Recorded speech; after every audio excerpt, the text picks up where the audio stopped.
Zokan, ohiko legez, 8 txakolin ekoizlek parte hartuko dute. Horrez gain, beste 10 postu egongo dira. Artisauak, gazta saltzaileak, talogileak, jana eta dana ez dira faltako. Gogoratu, apirilaren 2an, zatoz Larrabetzuko txakolin egunera.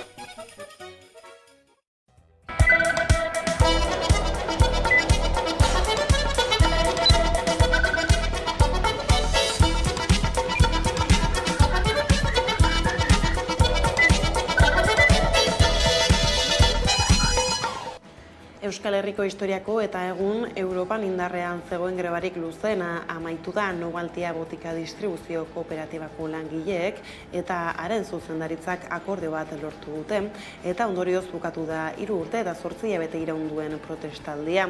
Grebalariak gustura daude akordioarekin eta ez da kaleratzerik egongo. Guztiek kalte ordaina jasoko dute gainera baita ELA sindikatuak ere. Ark eman die babesa eta aholkoa prozesu luze honetan. Akordiorik egon izanez balitz, gaurkoa 1345. greba eguna izango lukete Novaltiako 17 grebalariek. Aurki baina Zamudioko biltegi kanpoko etxola utzi eta ate nagusiak gurutzatuko dute. Akordioarekin batera enpresak borondatezko kaleratzeak eskaini ditu pizgarri ekonomikoekin eta badirudi bizpairuk onartuko dituztela. Gauzakala beste 14 beren lanpostetara itzuliko dira. Eguerdion guztioi 12 pasata iritsi da gurean gaur magazinari heltzeko unean, gaurkoan langatazkak izpide Novaltiako beharginei dagokienez, negoziazioetan haien itzulera blindatu nahi izan dute eta enpresak agiri batean onartu du ez duela haien aurkako errepresaliarik hartuko. Abokatuentzat baldintza oso garrantzitsua da, ez delako erraza lanpostura itzultzea 4 urtean greba egin ondoren. Gauzakala eta klausula horren arabera grebalarietako batek enpresa nahita kalte egiten ari zaiola nabarituko balu, salaketa jartzeko aukera izango luke. Gaur eman dituzte xehetasun gehiago ELAren egoitzan egin duten agerraldian.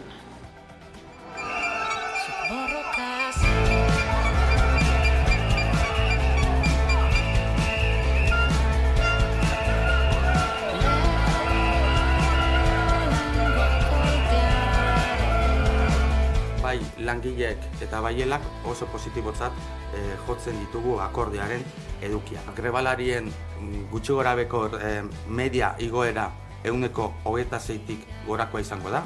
Eta gutxien kobratzen dituzten langileak 33,7%ko igoera edukiko dute.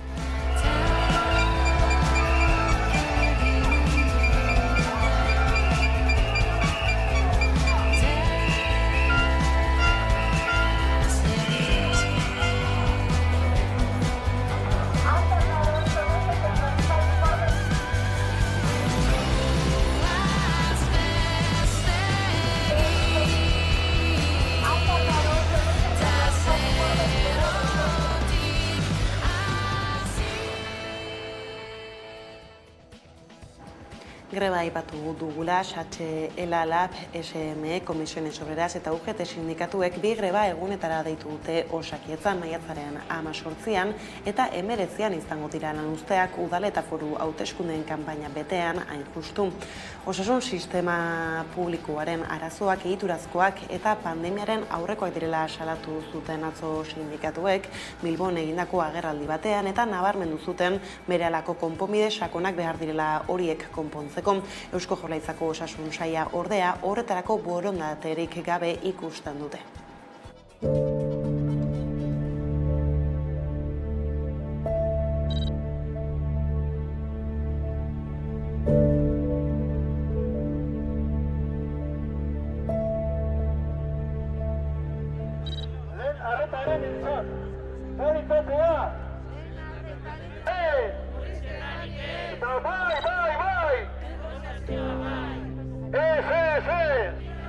Reforma de primaria es lo prioritaria. Reforma de primaria. Reforma de primaria.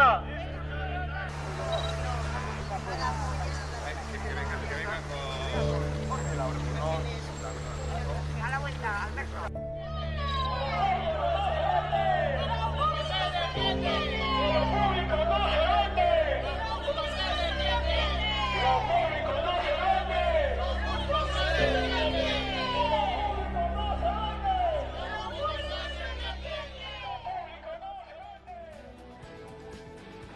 Bestetik etxeko langileen nazioarteko eguna da gaurkoan eta atzo Gipuzkoako etxeko langileen egoeraren berri eman zuten SOS Arrazakeriak antolatutako agerraldian. 2022an etxeko lanaren araubide berezia aldatu bazen ere, egoera prekarioan jarraitzen dutela salatu zuten. Soldatei dagokienez, gutxieneko soldata baino 40% gutxiago kobratzen baitute.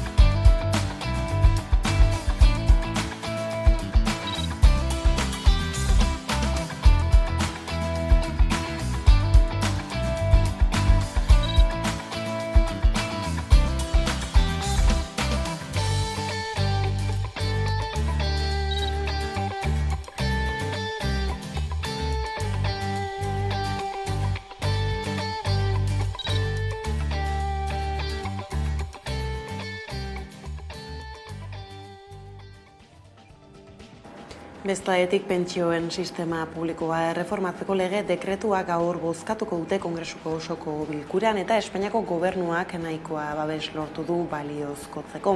PPk eta Voxek bozkatzen dutena gora bera. Izan ere, koalizio gobernuaren 154 botoi gutxienez RZren 13, EAJren 6, Euskal Herria Bilduren 5, PDKten 4 eta Maspaisen eta Konpromisen 3 gehituko zaizkien. Hau da gutxienez 195 diputatu, gehiengo osoa baino 10 gehiago.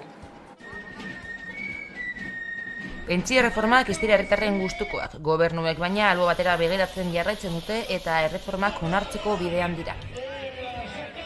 Iparraldean Parisko gobernuak pentsio erreforma onartu zuen bozketarik gabe, baina oposizioak 5 helegite aurkeztu zituen.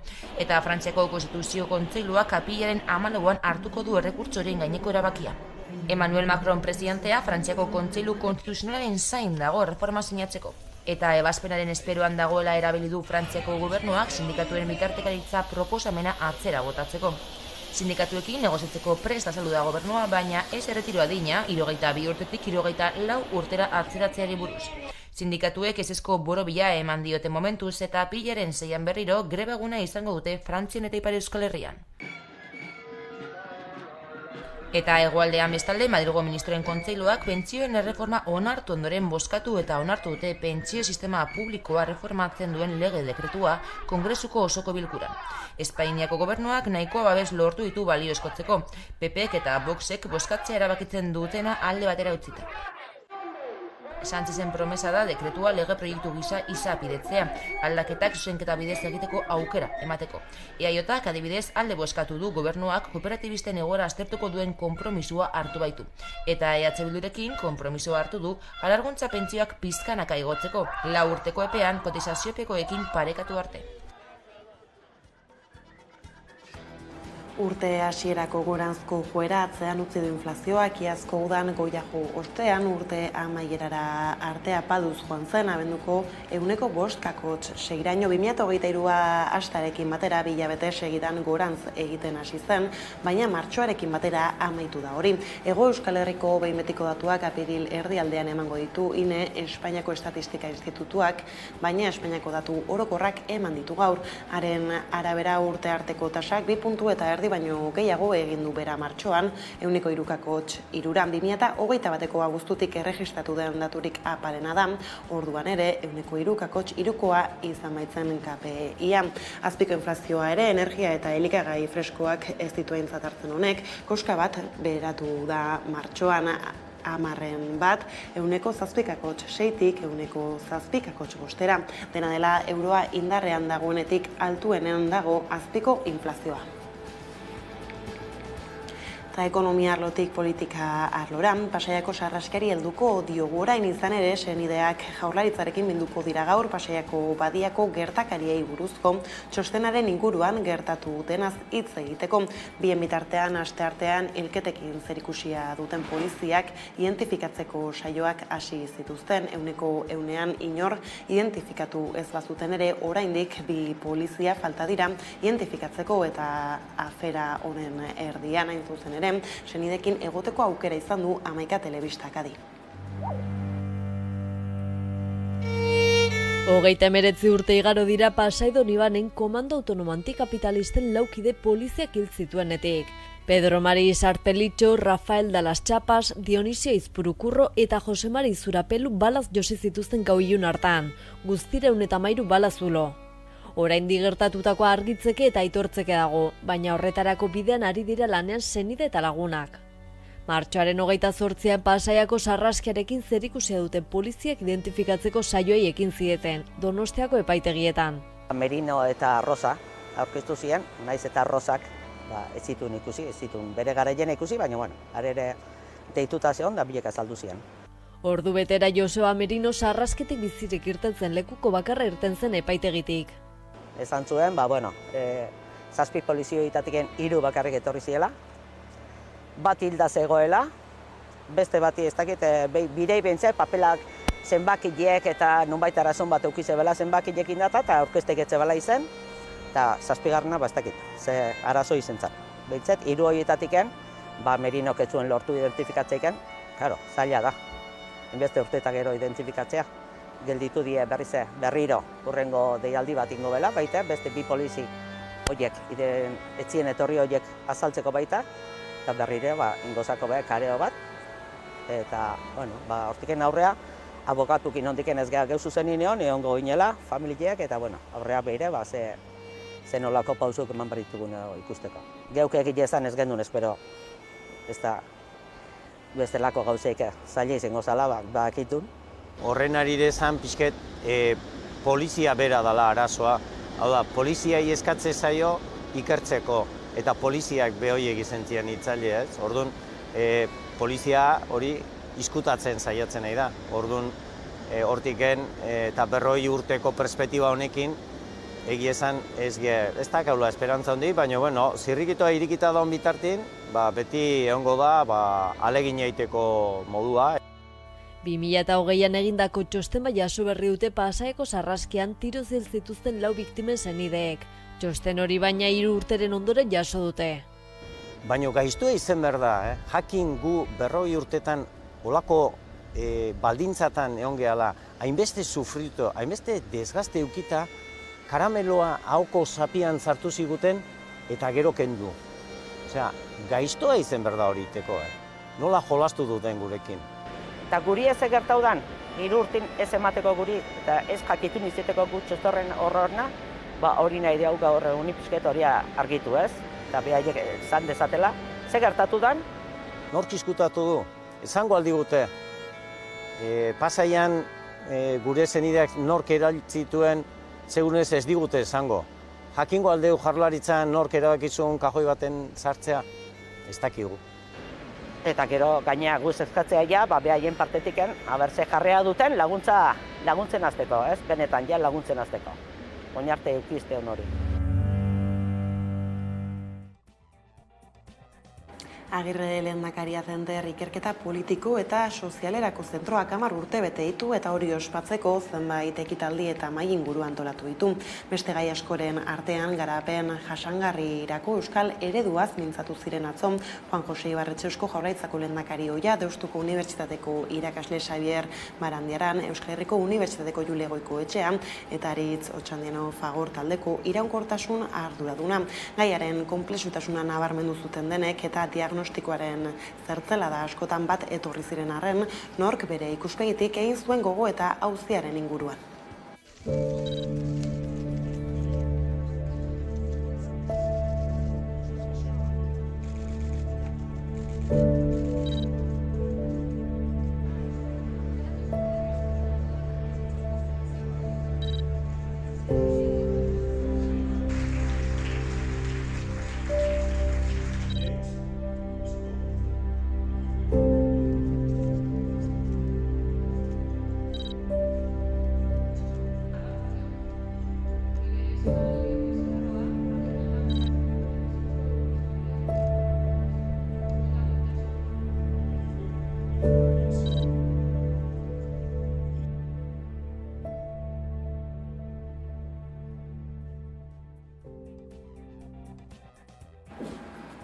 Gaizlatuta berriz Arabako albiste heltzeko Gasteiza joko dugu orain, bertan baita Nerea Garzia lankidea. Kaixo Nerea. Eguerdion. Eguerdion, tira, hasteko de Miguel auziari helduko diogu, izan ere zigortuak apirilaren amaierara arte ez dira espetxean sartuko. Arabako lurralde auzitegiak Espainiako auzitegi gorenaren epaia jaso ondoren iragarri zuen 10 eguneko epea zutela espetxean sartzeko, hau da martxoaren 31 artekoa. Hala ere atzo beste jakinarazpen bat jaso zuten zigortuek, zein egoeratan da auzian erea. Hori da, bai, duela 2 aste Espainiako auzitegi gorenaren epaia jaso zuen Arabako auzitegiak. Horrekin, De Miguel auziko zigortuek 10 egun balioduneko epea zuten kartzelan sartzekon. De Miguelek eta Telleriak indultu partziala eskatu izan arren, prozesua, espetxeratzeko prozesua ez zen gelditu, baina beste arazo bat agertu da. Zigortuek jakinarazpen ofiziala martxoaren 29 jaso dute, orduan orain martxoaren 30ean 10 eguneko balioduneko epea hasiko da, eta aste santua erdian dagoenez, apirilaren amaierara arte ez dira kartzelan sartuko. Martxoaren 16an Arabako lurralde auzitegiak Espainiako auzitegi gorenaren epaia jaso zuen. Horrekin zigortuak espetxeratzeko prozesua hasi zen. Aurreikuspenen arabera 10 egun balioduneko epea zuten kartzelan sartzeko. Hala ere, epaitegietako langileen grebak eragina izan du prozesuan, eta zigortuek martxoaren 29an jaso dute jakinarazpen ofiziala. Trama 2009an ezagutarazi zen, Ainhoa Alberdi abokatuak salaketa jarri zuen. Alberdik ziurtatu zuenez, 100.000 euro eskaini zizkioten legez kanpo kontratu bat eskuratzearen alde. Garai hartan Alfredo de Miguel foru diputatua zen. Ikerketak aurrera egin ahala tamaina handiko ustelkeria trama saldu zen horien atzetik. 10 urteko prozesuaren ondoren eta 2018an egindako epaiketaren ondoren 2019ko abenduan Arabako probintzia auzitegiaren epaia iritsi zen. Eta aurten Espainiako auzitegi gorenak baieztatu ditu. 4 zigortu nagusiei eroskeria, diru zuritzea eta prebarikazioa egotzi zaie. Bestalde, De Miguelek eta Telleriak indultu partziala eskatu dute espetxea saiesteko, baina horrek ez du kartzelan sartzeko prozesua geldiarazten. Gauzak horrela martxoaren 30etik 10 egun balioduneko epea dute espetxeratzeko. Hau da, aste santua erdian dagoenez, apirilaren amaierara arte ez dira kartzelan sartuko. Bestaldetik nire azpigiturei helduta abiadura handiko trenak neolito garaiko herriska baten milaka urteko hondakinak lurperatuko ditu berriro, baita Astorga eta Bordele lotzen zituen galtzada erromatarraren zati bat. Trenbideko lanen ondorioz aurkitutako aurkikuntzak asteburu honetan erakutsiko dituzte jundizen, gainera zer gehiago dakigun erea.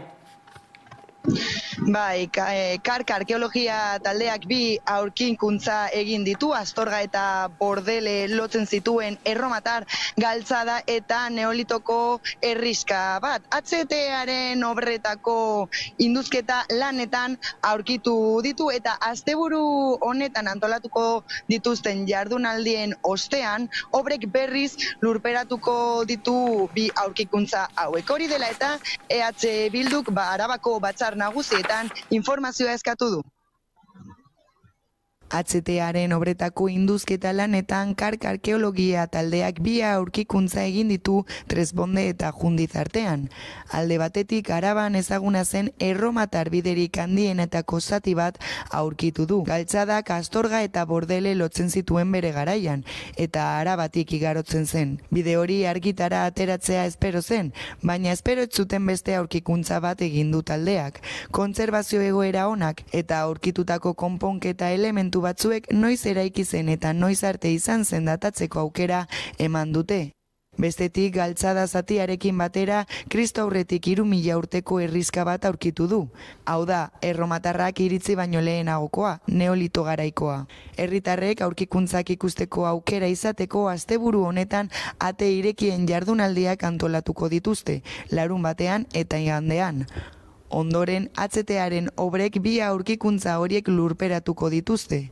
Hori dela eta EH Bilduk Arabako batzar nagusietan informazioa eskatu du. Konexioarekin bukatzeko berriz gizarte arloko gaiei helduta 2 urteko gela mantentzea lortu duten arren balorazio gazik osoa egin dute Aretako eskolako gurasoek ez baitute ikastetxearen etorkizunaren inguruko inolako bermerik jaso. Aretako familiek mobilizatzen jarraituko dute eta ostiralean Eusko Legebiltzarrera eramango dute Euskal Eskola Publikoaren aldeko aldarria zein da egoera Nerea. Bai, Aretako ikastolako gurasoek eta Euskola komunitateak antolatutako mobilizazioei esker 2 urteko gela ez iztea lortu dute. Hala ere, familiak ez daude pozik Eusko Jaurlaritzako jarrerarekin. Alde batetik albistea sare sozialetatik jaso zuten eta bestetik ez dituzte ikastolaren etorkizunaren bermerik jaso.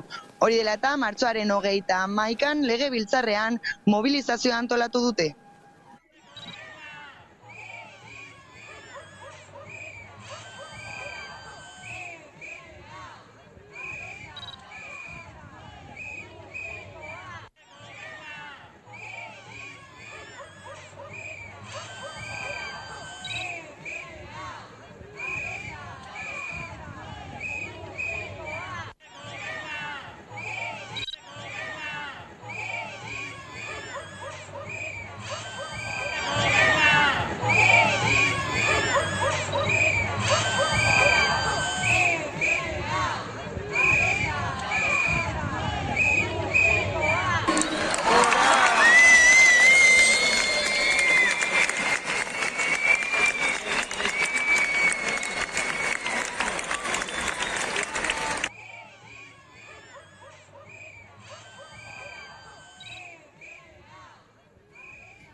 Ondo da Nerea, honekin hemen utzi behar dugu konexioa, eskerrik asko eta hurrengora arte.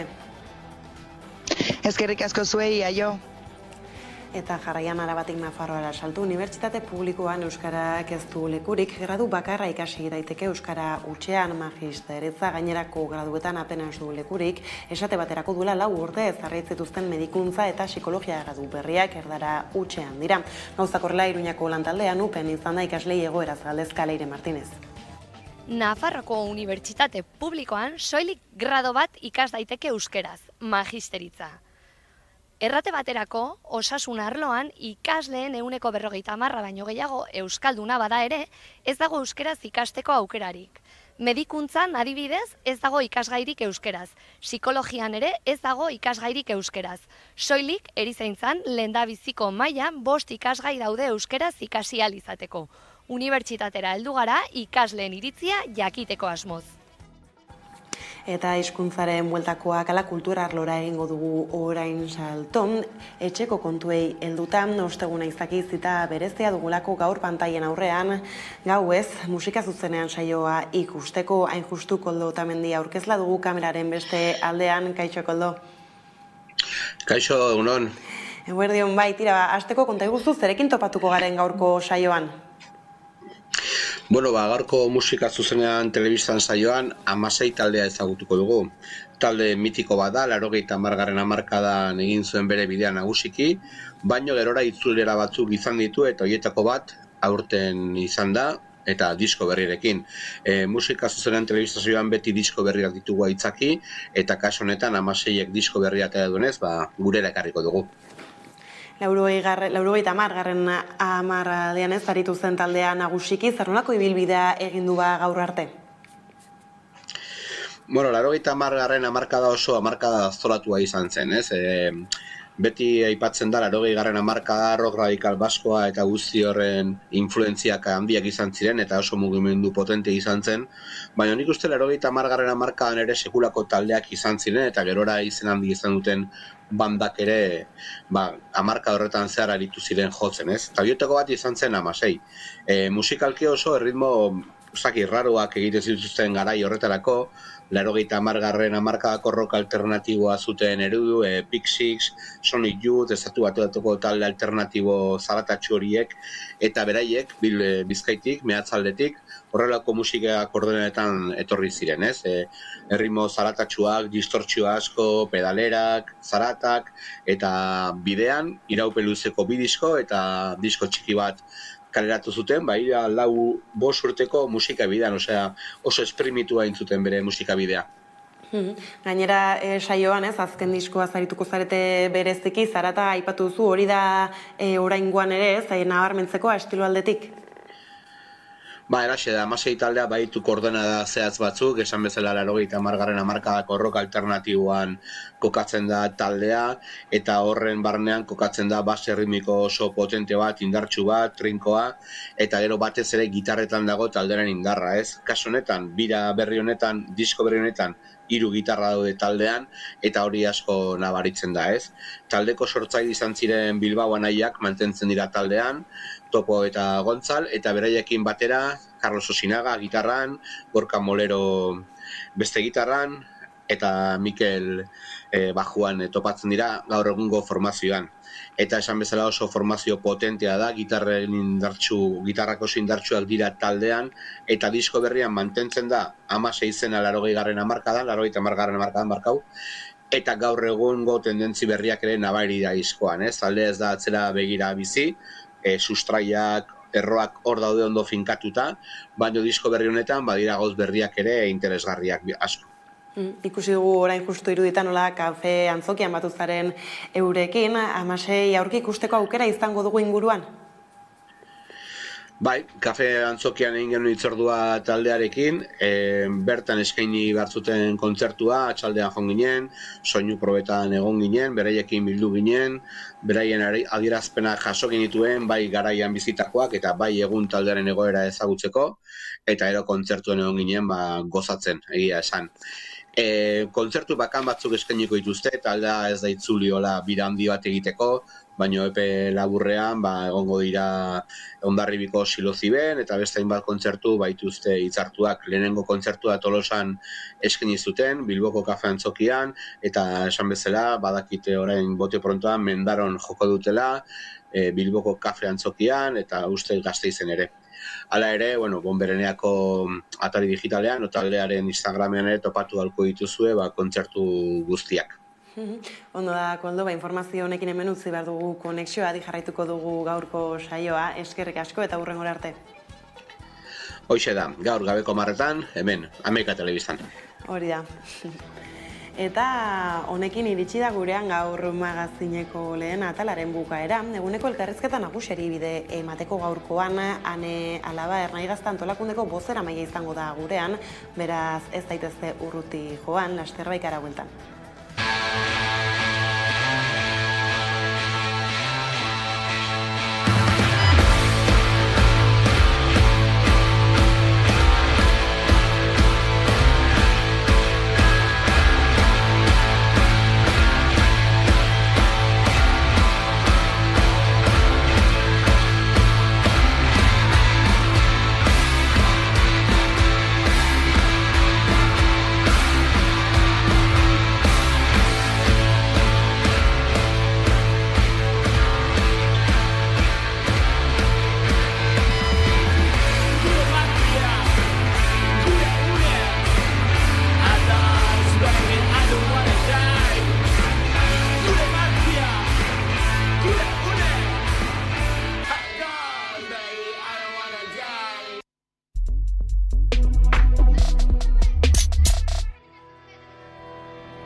Litografia estanpatzeko, paper gainean estanpatzeko teknika bat da, baditu 2 mende pasata teknika honek, eta gaur egun imprentan, inprimategietan erabiltzen den metodologia handik dator.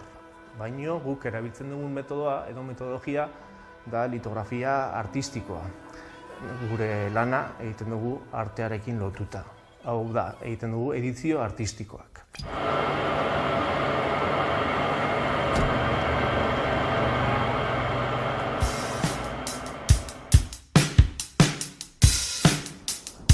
Dakan, ez dakit oroitzapenik zaharrenetako bat, margotzea pilot gustatzen zitzaidala dela. Eta beti aukera nuen bakoitzean hartzen nuen beti artistikoko modalitateak eta horrelako gauzak. Eta batez ere hori beti tatuaren munduarekin igual erlazio gehiago daukana, underground kultura horrekin zerikusia daukan, o tribu urbana edo horrelakoekin erlazio gehiago izan betelako.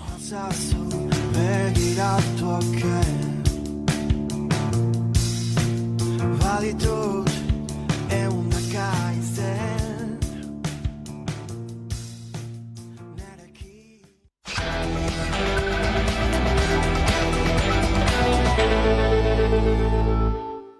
Maiterdiak iritsi direla, heldu da eguneko elkarrizketa nagusiari heltzeko unea, eta horretarako gaur dugu hemen gurekin Ane Alaba, Ernai Gaztantolakundeko bozeramailea, ondo etorri. Mila esker. Eta tira, bai ala bai gazte topagunea, zarituko gara gaurkoan, izan ere gainean dago, praktikamente, eta, bueno, dagoeneko dena prest izango duzuen olako gogo eta, bueno, osasunarekin heltzen diozue aurtengoari. Egia esan aurtengoa berezia izatea espero dugu eta gu ala lantzen ari gara eta mimo asko egindako topagunea izango da azken finean 10. urteurreneko topagunea izango da aurtengoa, martxoaren 2an 10 urte bete zituen Gazte Antolakundeak eta beraz hori gogoan egin dugu topagune guzti honen prestaketa. Elorrion izango da, apirilaren 6tik 9 Konta iguzu, zer den bertan irudikatu gura duzuena? Bueno, leloan bertan esaten dugu, bizitzeko modu bat irudikatu nahi dugu, balore jakin batzuen baitakoa, herri feminista bat nahi dugu, independentista, sozialista, euskalduna, ekologista, eta beraz, Elorrion pasako ditugun egun horiek, horrelako herri batean bilakatu nahi ditugu nola baitez, gazteon herria, gazteon indarrez eta gogoz eta auzolanez sortzen dugun zehozer, gazte boterearen erakusleio eta azken finean gure lanak fruituak ematen duenaren adierazle gorena izan daitekela espero dugu. Bizitzeko modu bat esan berri duzu, horixe da aurtengo topagunearen leloa, zein da zehazki Ernaik zabaldu gura duen bizitzeko modu hori?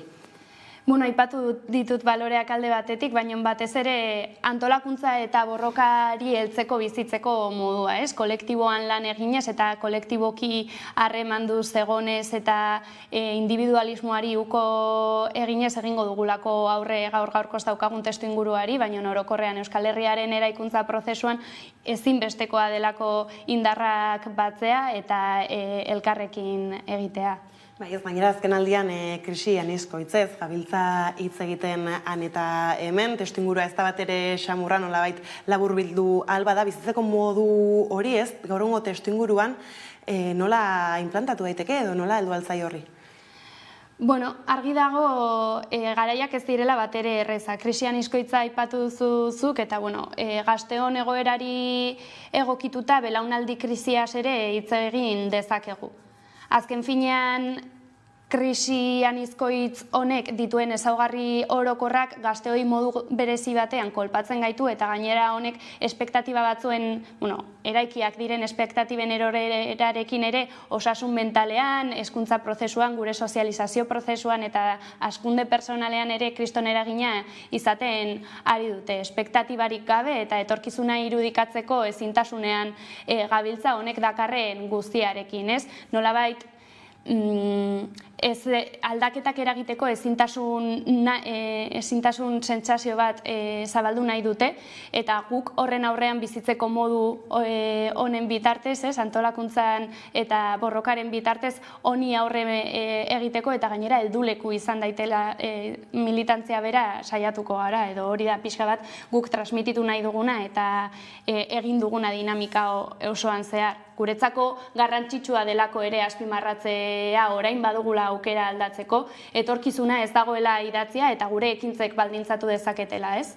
Gainera, aipatzen zailtzan honi erreparatzeko eta, aipatu dituzun hildo hau ez aritzeko eskaintza oparoa badakar gazte topaguneak berak, hor badira mai inguruak, arlo politikotik, politikarekin lotura handiagoa duten hainbat ekimen eta mai inguru eta barra, gero bada hor aisialdi eskaintza zabalaren. Hasierako parte horri begira, hitzaldiei begira, zer da bilatu gura izan duzuena modu orokorrean, edo galagian bada azpimarratuko zenuken, datarik edo... Egia da eskaintza oso zabala dela. Totalean okerrez banago soilik hitzaldietan 40 bat hitzaldi eta beraz 40 gora islari izango ditugu Elorrion.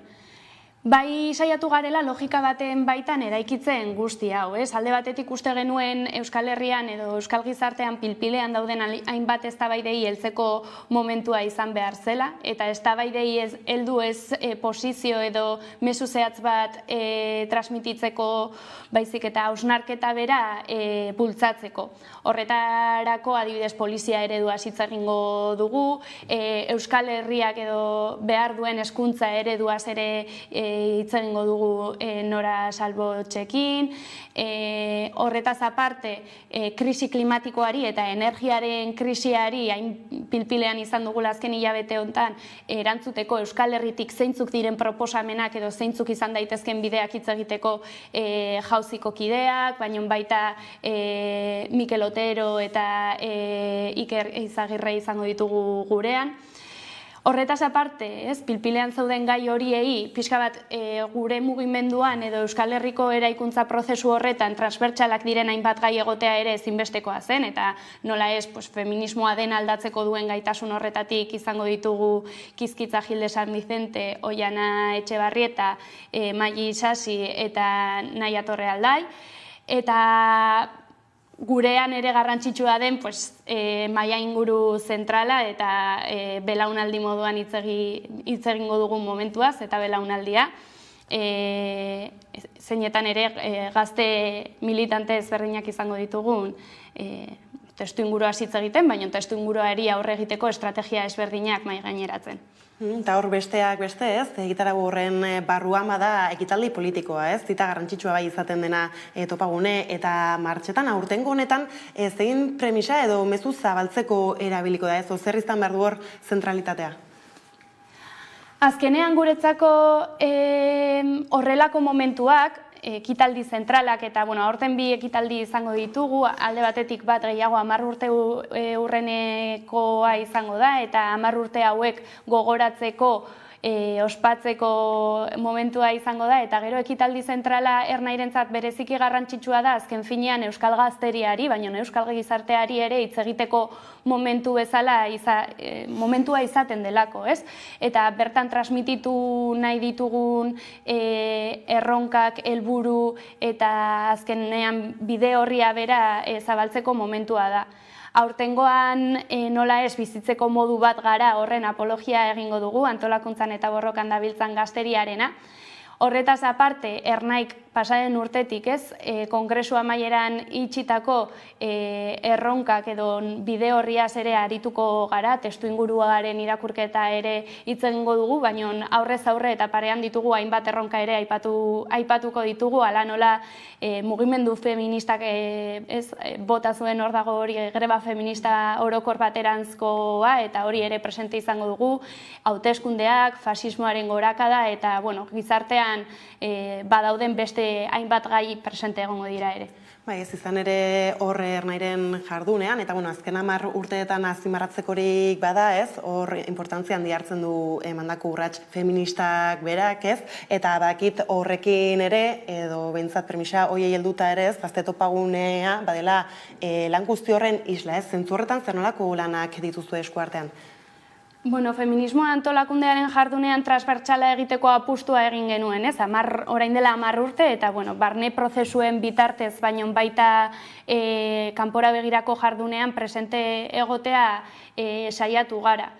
Guretzat feminismotik eraikia dago bera topagunea, bai egitarauari dagokionez, bai aisialdi eskaintza oholtzan ere nor igotzen den, ze ordutan eta ze presentziarekin ere oso garrantzitsua eta arreta bereziaz egiten dugu, lantalde guztiek daukate oso presente, eta hortik dago eraikia.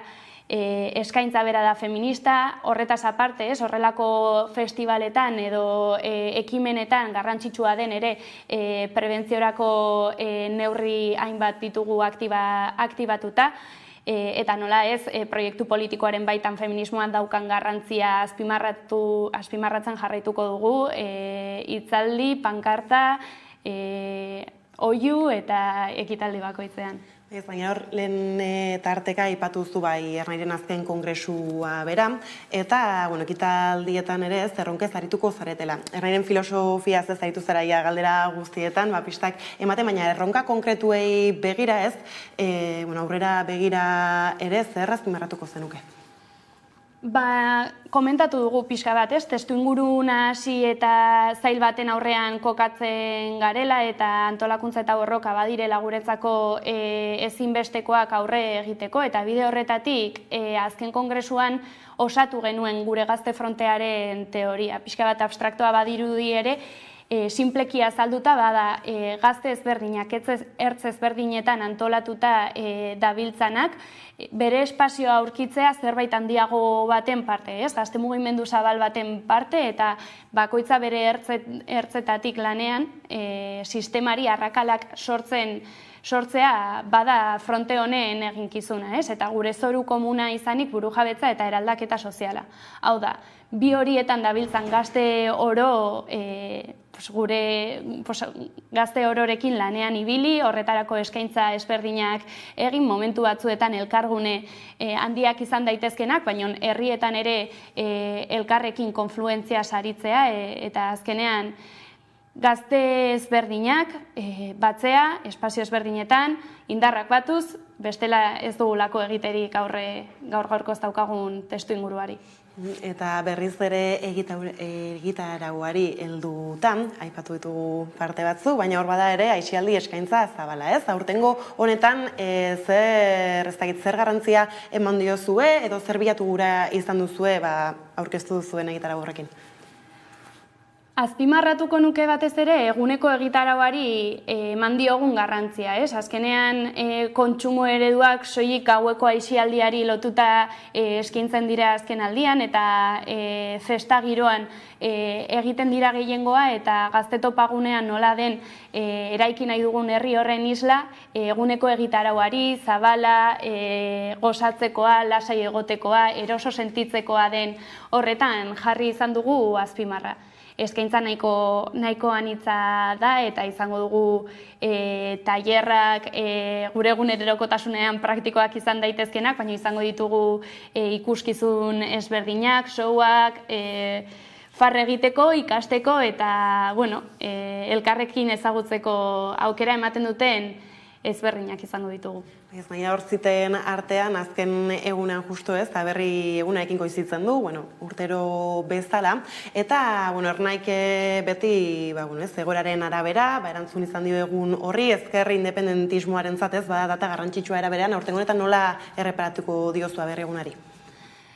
Elorrio uste baino Iruñetik gertuago dago, eta beraz, autobusak jarriko ditugu Iruñeko mobilizazioan parte hartu ahal izateko, eta bertan dagoen egitarau zabalean ere parte hartuko dugu mobilizazio, bai arratsalde partera antolatu den eskaintza anitzera. Azkenean guretzako aberri eguna garrantzi berezia hartzen du, baina horrelako testu inguruetan inoiz baino gehiago, herri bezala gure izaera, gure nahiak aldarrikatzeko momentua ere badelako, eta beraz nola ez mobilizazioan parte hartzea ezinbestekoatzat jotzen genuen. Eta orain hartan aipatutako guztiaren kokaleku Elorrio aukeratu duzu, aipatu zu lehentxago ere nola Ernaik orain gutxi 10 urte bete dituen, ez? Efemeridetik asko dauka aurtengo ekimenak, konta guzu gehiago kokalekuaz bertaz?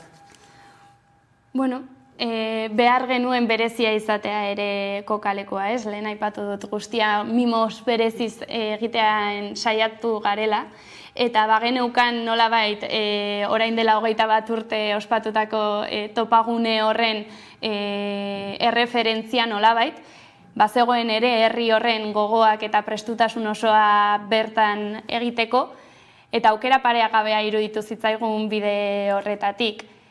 De hecho, hasierako planoak, orain dela 21 urte horietakoak probestuz horretatik hasi ginen inkluso diseinatzen, bertan antolakuntzan egondako kideak ere lagundu gaituzte pila bat bidean, eta azkenean beti bilatzen dugu herrialde ezberdinetatik pasatzea horrelako ekimenak, aurten Bizkaian, Elorrion, eta norabide horretan egin genuen apustua. Hogeita urte aipatu dituzu, Ernaik 10 ditu, ze irakaspen utzi du ibilbide honek? 10 urte esango nuke askorako eman dutela, baina aldi berean oso laburra dela antolakunde politiko baten ibilbidean. 10 urte zer dira hainbeste urteko herri borroka batean. Baina aldi berean gauza asko eta horietatik irakaspen nahikotxo atera izan ditugula esan dezakegu.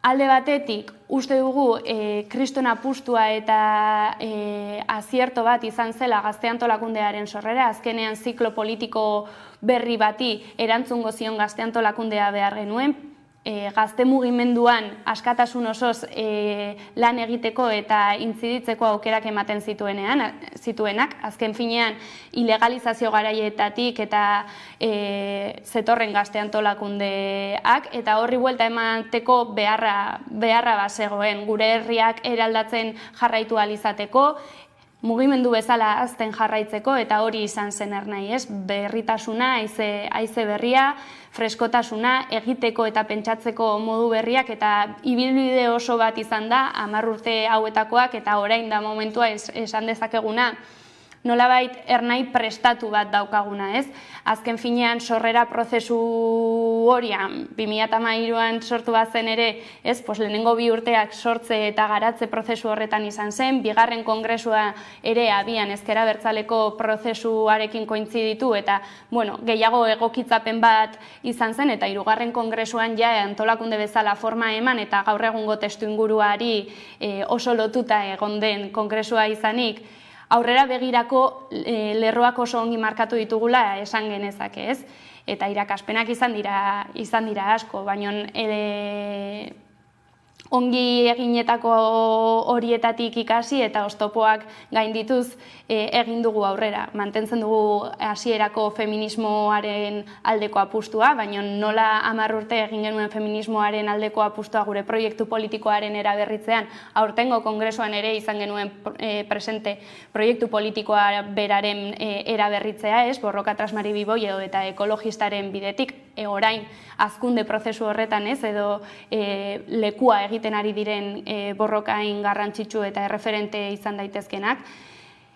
Ere izan dugu presente 10 urte hauetako ibilbidean hezkuntzak duen garrantzia eta beraz hezkuntza eremuari erantzuteko estrategia berezituaren beharra eta hor unibertsitateetan egindako apustua eta orain 3. kongresuan berretsitakoa eta askoz gehiago aipatu halko nituzke, baina ez dut ez da gehiagi losatu nahi. Bai, ez da, aipatzen zabiltzan bilbide guzti horren lekuko guztiei egin diezue dei bertaratzeko, transmisiorako ere tresna izan daitekelako topaguna bere horretan, iraganeko biztu bita geroaren irudi esaten zuen Elorrioko kantu hark, egia bihurtuko da? Gu espero baietz. De hecho, 10. urte urreneko egun berezi bat prestatu dugu, ostiralean 10 urte horiek gogoratzeko eguna izango dugu, mahai inguru zentrala izango dugu, gazte bazkari erraldoi bat ere, horren ostean eskaintza anitza eta nola ez 10 urte hauetako ekitaldia egingo duguna pixka bat errepasoa, zuk aipatutako horretatik tiraka irakaspen eta sorpresatxo bat edo este ere izango ditugu bertan, esoi ikusle gisa, parte hartzen ere izango ditugu antolakundetik pasa diren kide ezberdinak, azkenean uste dugulako ere 10. urte urren hau gogoratzeko, omentzeko eta ospatzekoa ere izan behar zuela, eta hori ostiralean izango dugu. 10 gerraldia ere egin genuen orain dela ez denbora asko, eta bertan harrera ona izan bazuen, espero topagunean bertan ja gozatzeko eta eskaintza asko zere zabalagoarekin, ikaragarria izango dela. Eta aipatu dugu hor darteka Elorriko garai hartako kantua eta urtero bezala, urtengo topagunak ere badu bere abestia orainari egin diozu referentzia oraingo honetan, zergaitik edo konta guztu gehiago kantuaren inguruan? Alde batetik, topagune hau izan behar zuelako 10 urteko ibilbide horren kontakizun, presentzia eta ospakizunetik, baino oso garrantzitsua iruditzen zaigu eta ikasturte osoko dinamika osoan zehar kokatzen ere ahalegindu gara, orainari erantzutearen beharra, ez? Orain daukagulako aukera dena aldatzeko izan zen ikasturte hasieran abiarazitako kanpaina, bide horretatik eskualde herri eta auzoka abiarazi genituen dinamika ezberdinak gure herriak eraldatzeko, orainean gabiltzalako idazten gure etorkizuna, ez? Eta abestia ere horri egiten dio erreferentzia. Hainbat eztabaida, hainbat galdera orain planteatu erantzun etorkizun edo nahi dugun etorkizun hori eraikitzen hasi ahal izateko. Horrek dauka garrantzia ere nolabait. Eta, ez da, aipatu ditugu udaberriko ekimenaren hainbat ertz, badira askoz gehiago, eta hortartean bada nabarmentzekoa lan voluntario eta militantea bera, ez? Izan ere alako ekimen handia baita, ez da erreza edo behintzat ez da edonolako kontu aurrera ateratzeko. Bai, gazte boterearen erakusleio aipatzen nuen hasieran, eta egia da topagunea zerbait baldin badu, bada auzolana, txanda, lantaldeak eta lan militantearen bidez eraikitako herria, ez?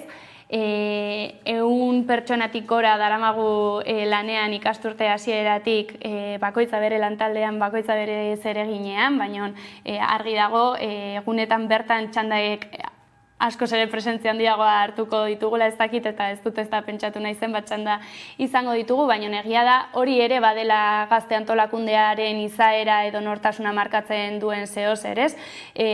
Antolakuntza, borroka, jaia, ikasketa, hausnarketa eta gozatzeko momentua guztia uztartu, ez? Eta guzti horretatik esperientzia bat bilakatzea topagunea bera, ez? Eta, hemendik animatzea jendea txandak egiteari, baina batez ere eskertzea, benetan kriston lana dabiltzatelako aurretik egiten bai herrietan, bai topaguneko antolakuntza guztian, eta horren emaitza izango da azkenean elorrion ikusiko duguna. Bai, ez izan ere jende pila bat, esan duzu agian zenbatu ezina ere badela, eta hori bada azken finean erakusle ez badela gazteria indartsu bat, kapaza badena ez, norabide berdinean eta gauza berdinagatik lan egiteko. Bai, topagunea azkenean badelako hori ez, gazte independentiston elkargunea. Topaleku eta gozatzeko momentua. Eta hori bada izan da urte luzez, izaten jarraituko du momentuz behintzat, eta hurrengo 6-tik 9, apirilaren 6-tik 9 ikusi halko dugu, eta gazteok antolatuta edozer dugula posible erakutsiko dugu berriz ere. Bai ez, izan ere gaurko egunekin justu, astebete eskas falta da, hitzordu handi horretarako, okerrez banabil sarrerak badaude salgai oraindik ere, ez dakit beste mezturik zabaltzerik edo zabaldu nahiko zenuken, ekitaldi honi begira. Zalantzan oraindik dauden horiei, esatea berdin duela ze eguraldi egiten duen, gozatzeko aukera egongo dela, aterpeak ditugu ez kezkatu, eta sarrerak ohiko tokietan badaudela salgai, baina baita webgunean eta Ernairen sare sozialetan badagoela informazio guztia, eta gehiago beharko balitz eskuragarri jartzeko prestutasun osoa baduela antolakuntzak.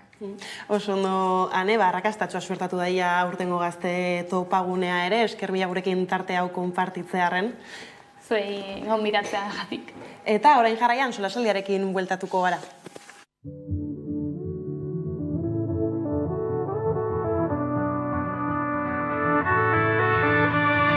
Norena da idazten dugun historia, zeini erauzigura, zaio memoria, diren gauzen erroak bilatzen ditugu, ez direnak sortzea baitugu helburu. Ditugu galdera, erantzuna bekintzak berak nor dabil zaintzen, nor lanean, nor dabil lantzan, sukaldean plazan.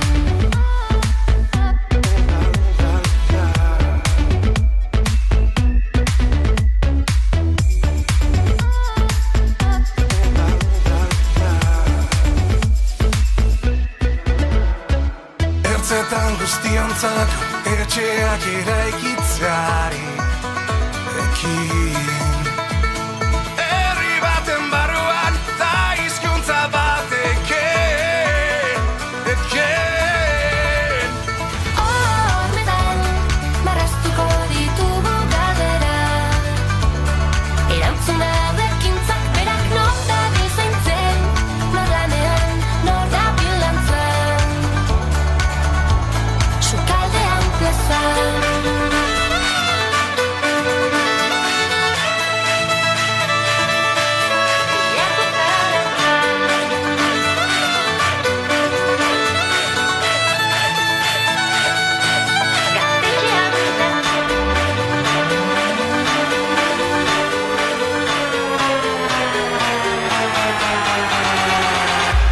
Sukaldean plazan.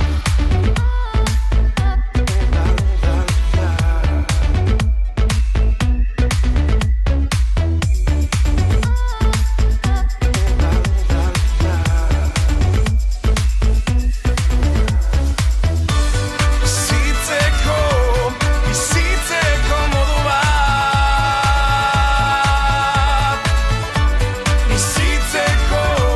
Bizitzeko modu bat.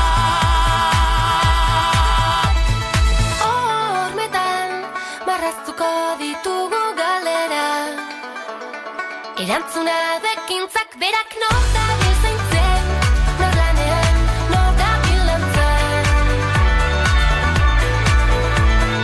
Hormetan marraztuko ditugu galera, erantzuna bekintzak berak nor dabil zaintzen, nor lanean, nor dabil lantzan, sukaldean plazan.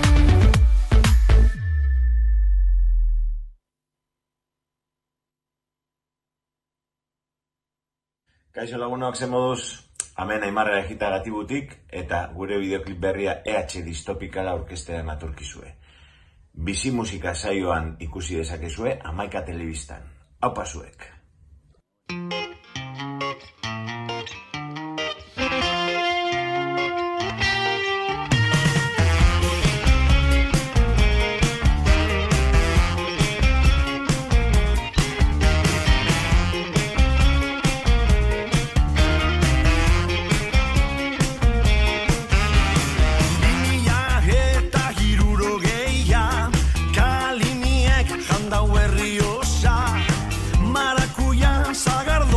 Astigarraganda, palmera kontxa erdizen.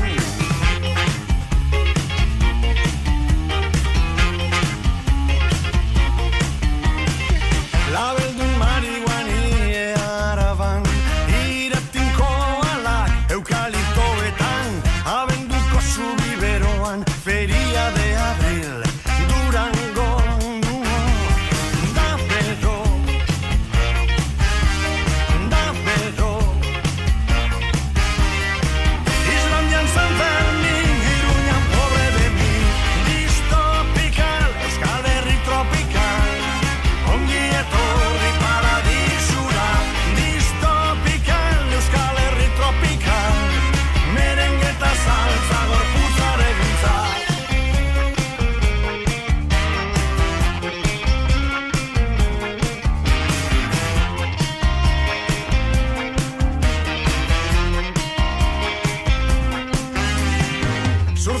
Oñatiko plazan, Maria gora, Maria bera, Espainiako basamortuen, ere andaluz gameluek, da bedo,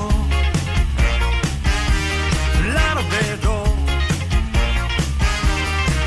untzera dun resortak urdandaien, distopikal, Euskal Herri tropikal, ongi etorri paradisura, distopikal, Euskal Herri tropikal, merengue eta salsa.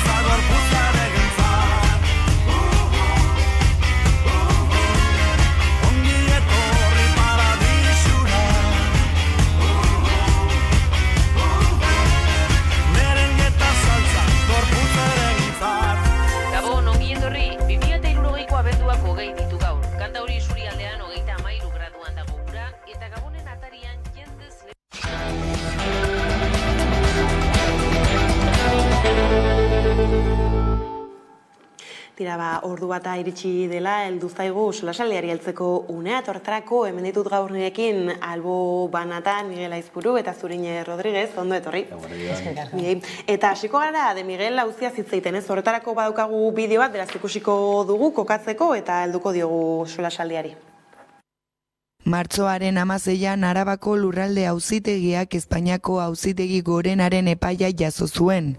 Horrekin zigortuak espetxeratzeko prozesua hasi zen. Aurreikuspenen arabera 10 egun balioduneko epea zuten kartzelan sartzeko. Hala ere, epaitegietako langileen grebak eragina izan du prozesuan, eta zigortuek martxoaren 29an jaso dute jakinarazpen ofiziala. Trama 2009an ezagutarazi zen. Ainhoa Alberdi abokatuak salaketa jarri zuen. Alberdik ziurtatu zuenez, 100.000 euro eskaini zizkioten legez kanpo kontratu bat eskuratzearen alde. Garai hartan Alfredo de Miguel foru diputatua zen. Ikerketak aurrera egin ahala tamaina handiko ustelkeria trama saldu zen horien atzetik. 10 urteko prozesuaren ondoren eta 2018an egindako epaiketaren ondoren 2019ko abenduan Arabako probintzia auzitegiaren epaia iritsi zen. Eta aurten Espainiako auzitegi gorenak baieztatu ditu. 4 zigortu nagusiei eroskeria, diru zuritzea eta prebarikazioa egotzi zaie. Bestalde, De Miguelek eta Telleriak indultu partziala eskatu dute espetxea saiesteko, baina horrek ez du kartzelan sartzeko prozesua geldiarazten. Gauzak horrela, martxoaren 30etik 10 egun balioduneko epea dute espetxeratzeko. Hau da, aste santua erdian dagoenez, apirilaren amaierara arte ez dira kartzelan sartuko. Tira ez, hasierako mezu horretan bazirudien ostegun honetan ez dela ez, epeak hartzea sartzeko, oin iritsi dira, mezu ofizialak edo, eta badirudi, estaserantutik bueltan agian iritsiko dela argazki hori. Bai, bideoan ondo azaldu den moduan, badirudi, apirilaren amaieran segurazki izango dela, espetxeratzeko ordua, zen eta azken errekurtso hau falta delako, baina, badirudi, hilabete bat barru, egongo direla kartxelan, ez? Baina, klaro, justo, pizka bat data komplikatuetan, ez da? Zen eta hauteskunde kanpainaren atarian, ikusiko dugu horrek azenolako, influentzia daukan, ez dakitea jotarako izan aldan ala ez arazo bat, ze, eukidu Eusko Jaurlaritzak arazoa ez, azken asteetan hilabetan, zen eta jakin izan zen, hori, De Miguelek oraindik ere, Jaurlaritzaren enpresa publiko batean lan egiten zuela, eta, Jaurlaritzak zioen, hori, ezin zuela kaleratu, hori, azkeneko autoa iritsi arte, hau ja gertatu egin da, baina egia da, arazoak izan dituela, ez, Eusko Jaurlaritzak, eta, egia da, De Miguel eta Telleriaren espetxeratzea, irudi komplikatu izan aldala jotarako, kanpainaren atarian, ez da, bestalde, hemen ikusten dugu zenolako atxerapenak eta zenolako ritmoa daukan justiziak, ez da, zen eta prozesu guzti hau oraindik ez da bukatu, baina eske hamarkada bat baino gehiago iraun egin du, ez da, eta, pentsatzeko emoten du bebai, ez, eta gero bebai oraindik ere indultoaren, eskakizun hau, ez da, badirudi eskatuko dutela, nik esango nuke berez, printzipioz ez duela inolako biderik, ez, baina ikusiko dugu. Momentuz argi dagoena da, kartzelan sartuko direla, eta, danak edion arabera, izango da horrengo hilabetean. Baina hauteskundeak aipatu dituzu ez, datetan kokatuta, zer ikusia izan dezaketelako edo ez, hor ikusi dugu inoiz ere AJ esaten ez, ez zegoela inolako presiorik egiten, inolako erakundeetan, hau gertatu ez dadin. Hori da esan behar dutena, ez? Egia da, kartzelan sartuko direla, edo hori dirudiela kanpaina erdian, eta, hemen dagoena da, ikusiko dugun irudia, edo ez dugun ikusiko, ez? Gerta daiteke, ez? Irudi hori esatea zabaia eta eurek zabaian sartzen, edo sartu daitezke, gauean, eta orduan kamarak ez egotea, eta orduan irudi hori ez izatea. Ez nik uste dut irudia esatekotan, hori bai egin aldie mina gobernuari eta EAJari, gainera Araban delako, eta Arabako ustelkeri kasu bat izan da, eta gaur aste honetan ezagutu izan ditugu, Fokusen inkestak, eta bertan, Araba bada lehia dagoen, batez ere Gasteiz, bada lehia dagoen, nik uste herri nabarmena, orduan bai inzidentzia aukiezake kanpainan. Gainera, aldi berean kanpaina ez dago bakarrik den Miguelen kasua mina egiraldiena, baizik eta ere Osakitetzaren grebak. Orduan, jun gaitezke eszenatoki batea, zeinetan bapatean, bi sute gogor EAJaren kontran egiten duten kanpainan bertan, eta kanpaina hori eragiten duten. Egia da, eta hau nik uste ikertzeko modukoa dela, kapazitatea izaten ari da EAJak, berea ez lira bezalako proiektu bat bezala, edo ustelkeria kasu bat bezala, enmarkatzen, badirudi de Miguel ez egoela EAJan, eta hemen dakaguna dela ustalkeri kasu ezoiko bat, arraro bat, eta gurekin zerikusia ez duena, eta aitortu behar da, EAJak kapazidade hori izan duela marko komunikatibo hori gauzatzeko, orduan ere, nik uste hortze oposizioak badaukala ere izugarrizko erronka berriz markoa reaktualizatzeko, eta erakusteko, hau dela EAJaren ustalkeri kasurik larriena, Bai, baina, klaro, egia da EAJaren argumentarioa dela sententzian, esaten dela, esala egon alderdiko lukroa, baizik eta lukro pertsonala burukide batzuen aldetik hori da beraien argumentaria. Eta bestalde, lehen esan dudan moduan, hainbeste luzatu dena, kasu hau, nik esango nuke EAJak jada koste hori ordaindu zuela orain dela urte batzuk zen, eta Foru Aldundia galdu zuen, alderdi popularrak irabazi zituen urrengo hauteskundeak, okerrez banago 2011 urtean. Eta gero EAJak berreskuratu zuten, orduan kalte hori nik esango nuke jada ez digola, hainbeste botorik kendu. Gartzearen irudia ikusten bada, klaro, eta kanpainan atarian, bai, eukialdu. Eta norekin doan gartzelara, zen, jun daitezke bakarrik edo, ez dakit norbait lagunduko dion, ez dio, irudi hori, zenolako irudia den, klabea izango da, ez? Mina egiteko edo ez? Bai, argi dago, kanpainako elementu garrantzitsu bat izango dela Araban, bai. Ez duzu EAJ bera urduri badela, ez? Posible bihur daiteken irudi argazki horrekin? Urduri dagoela, Osakidetzako greba duelako, ez dakit ez, badituelako ere, emaitz batzuk erakusten dituela, kanpaina ez dela erraza izango ala ere, nik nahiko lasa ikusten diet, markoa oso ondo esarrita dakatelako eta oso sartuta kanpainan, ez? Orduan, nik ez diet bizikila urduri ikusten, baina igual ere posea da, ez dakit.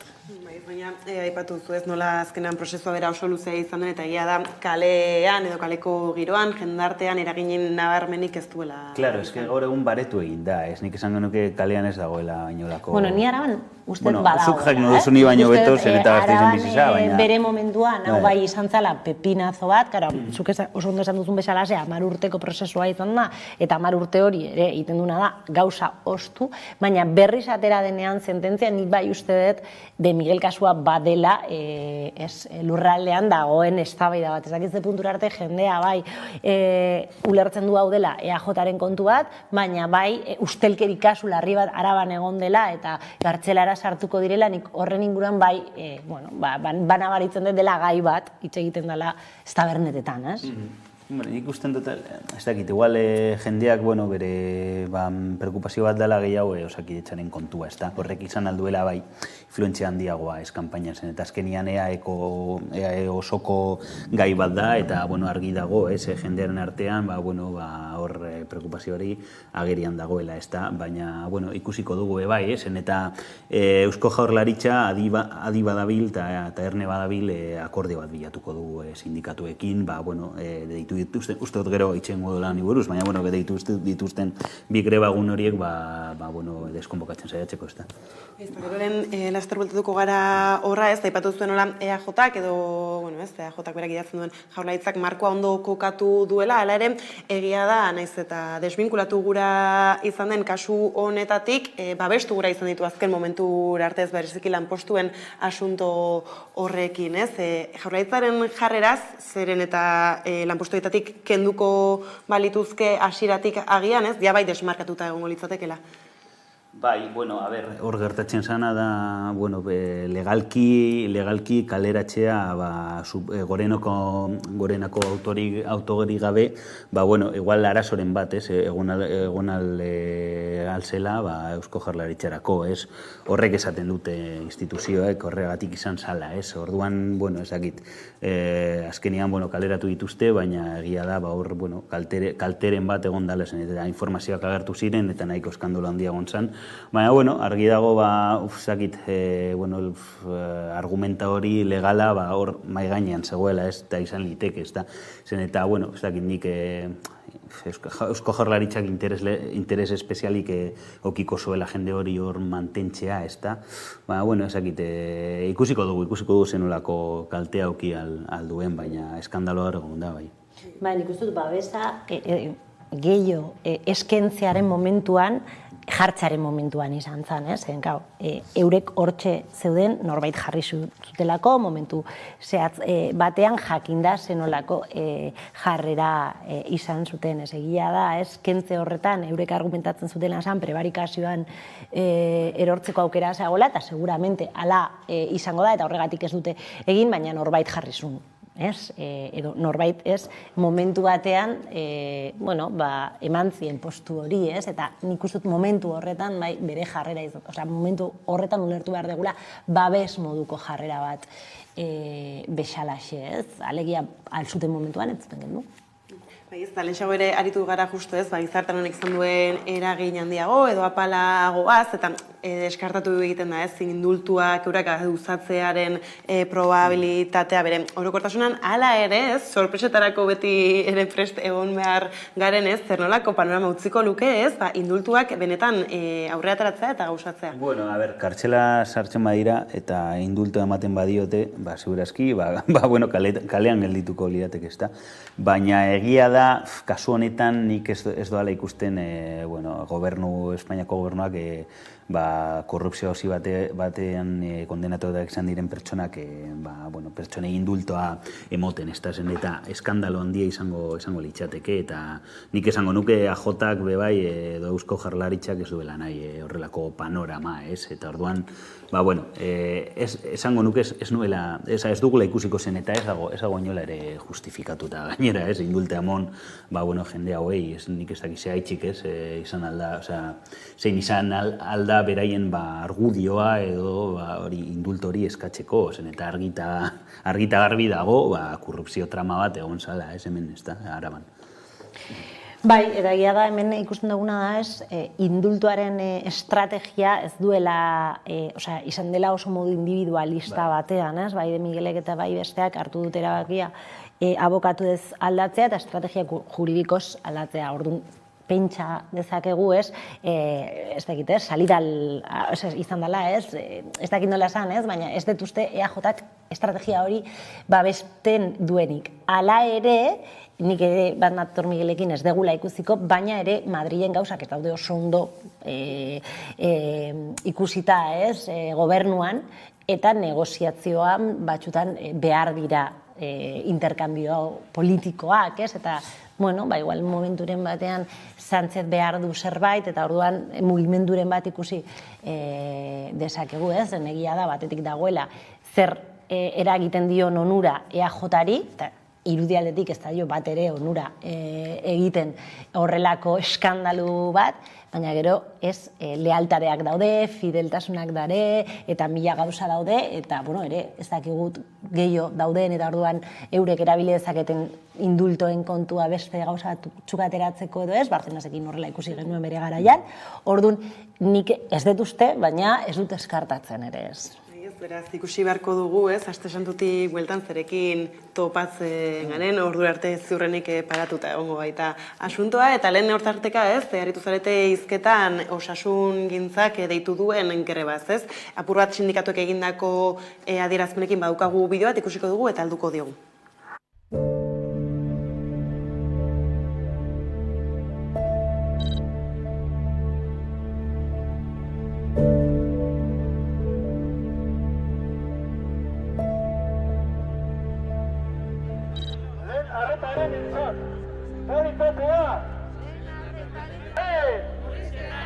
Eta bai!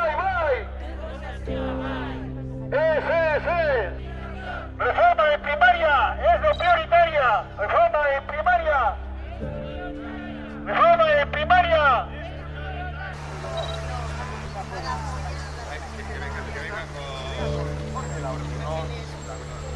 A la vuelta, Alberto.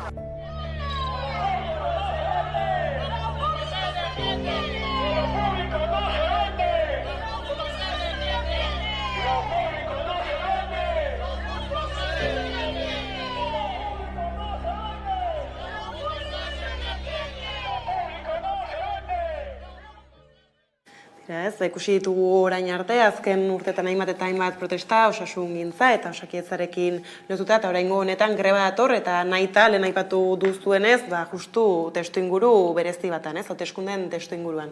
Bai, eta nik uste oso inteligentea dela, hauteskunde garai batean horrelako mobilizazio bat deitzea, seguramente patronalak eta gobernuak esango du ez dela momentua, eta oso elektoralista dela, baina noiz eukiko duzu inzidentzia egiteko gaitasuna, hauteskundea jokoan daudelean, osea, hori argita garbi dago, nik uste oso modu inteligentean, taktikoki erabaki dutela sindikatuak hori dela momentua. Gero, gainera, izugarrizko motiboak daude greba egiteko, ez? Baina, noiz den, edo noiz izatearen erabakia nik uste oso inteligentia dela, eta seguramente justuki data horiek erabaki dutelako hori da eragingo duena negoziazioa abian ipintzea, ez? Igual beste momentu batean, edo hauteskundek eta gero antolatzen badituzu, igual sagarduik paso egiten du, eta ez da esortzen, baina nik uste dut honetan eseri behar dela, ez? Eta gobernuaren helburua izan behar dela greba bertan bera ustea, zen irudia grebarena,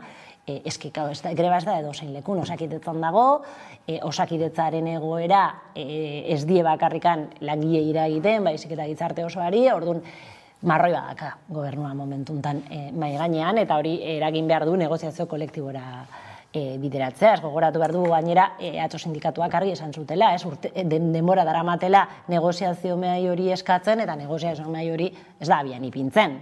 Edo ez da ezartzen behintzat gobernua bertan, orduan, arazo baten aurrean, arazo dinot sindikal puro bet bezala badaukagun momentuntan, ez? Ez den hor badiltzate blokeatze hori islatzen, izan ere, eskariai aurre egiteko, mailan biltzen den Jaurlaritzako ordezkariak esaten dio, kompetentzia horrek edo Gotzone Sagarduik berak, berekin hitz egitekoak direla, baina Gotzone ez da asaltzen. Bai, eske egia da, hemen kronifikatuta dagoen, enkistatuta dagoen lan arazo bat dago, aspalditik datorrena, eta egia da, ez dugula ikusi negoziazio horretan, negoziazio mai horrek fruituak emon dituenik, edo eta akordio irankor bat, edo horrelako zerbait, eta, greba deialdi honekin sindikatuek gogoarazi gaituzte guztioi, talka hori oraindik ere hor dagoela, eta arazo handi bat dagoela. Hau esan da, oso jokaldi zuhurra eta interesgarria da, sindikatuen eta langileen aldetik. Baina, honekin bebai, nik uste dute, Eusko Jaurlaritzak bebai, adi eta zuhur jokatzeko aukera duela, eta, negoziazio mai hori berreskuratzen badute eta hortik akordioren bat lortzen badute, horretarako proposamen serio bat egin behar dute, baina, klaro, horrekin, erakutsiko liokete, jendeari konpromesu bat daukatela, ez da, osasun publikoarekin, hauteskundeen atarian gainera. Horregatik, nik espero dut, Gotzone Sagarduik fitxa mugitzea eta proposamen serio bat jartzea mai gainean sindikatu. Zezke gainera, ez zaie beste remediorik gelditzen, zen eta argi dago erronka potoloak, erronka handiak dauzela osakidetzan momentu honetan, eta zerbait egin behar dela, ezin dela stand-by hori mantendu, eta gauzak orain arte kudeatu diren bezala jarraitzea zen, eta osasun publikoa aldatu da, dituen erronkak aldatu dira, zailtasun asko agertu dira. Gainera horatu behar dugu, ze gertatzen ari dan demografiarekin, populazioa gero eta zaharkituta dago, pandemiak bebai, erakutsi gaitu zeintzuk diren hor zeuden zuloak, zerbitzu publikoetan, eta horrek ekarri behar du birpentsatze bat, birpentsatze strukturala osasun sisteman. Eta ezin duguna da instituzioen partetik hori, nola stand-by hori mantentzea, ez da? Eta lehen aplikatzen zituzten errezetak aplikatzen jarraitzea, ez? Hor paradigma aldaketa bat egon behar da laster. Bai, egia da, sortze oso klabea izango dela irakurketa elektoral batetik zer gertatzen da, oso gaizki atera altzaio gobernuari edo oso ondo. Nik uste ez dagoela erdigune bat, eta sindikatuak gainera horrekin jolasten dute eta jolastu behar dute gainera, akordio baten bueltan egoten bagia, akordioa nor saltzen du eta akordioaren protagonista nor den geratzen bazaigu konponbidea EAJaren gain erortzen bada, irudia da ondo egiten duen gobernua, eta hori elektoralki ere ondorioak izan dezake, baina akordioa ez badago, negoziatzen mai badago, intentzia eta tentzioa igotzen bada, izugarrizko mina egin aldio gobernuari, egia da, dakagun konbokatoria unitarioa dala, eta hori ere esaten digu, ze puntura arte sindikatuak, indartsuak, daude, eta nire ikusita, pentsan ezake, beraz, greba exito bat izango dela.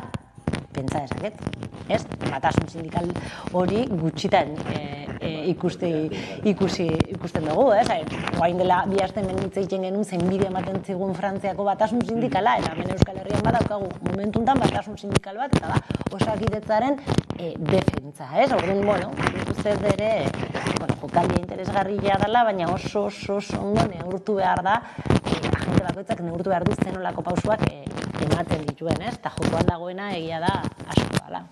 Baina, orain arte, hainbat protesta handi azken urteetan, bereziki pandemiatik ona, eta hor Jaurlaritzak, publikoki onartzen du nolabait, kontziente dela, arazo bat baduela, honekin ala ere ari da nolabait esatearen, denbora osoan pentsatzen eta azaltzen jendeari, ari dela irtenbideak bilatzen, hala ere, badaude, sindikatuak, irtenbide horiek nolakoak izan daitezken konkretuki azaltzen, eta aurre kanpainan gaudela ikusi duzu ez dakit, agian PSE eta EAJ justu honen inguruan hitz egiten?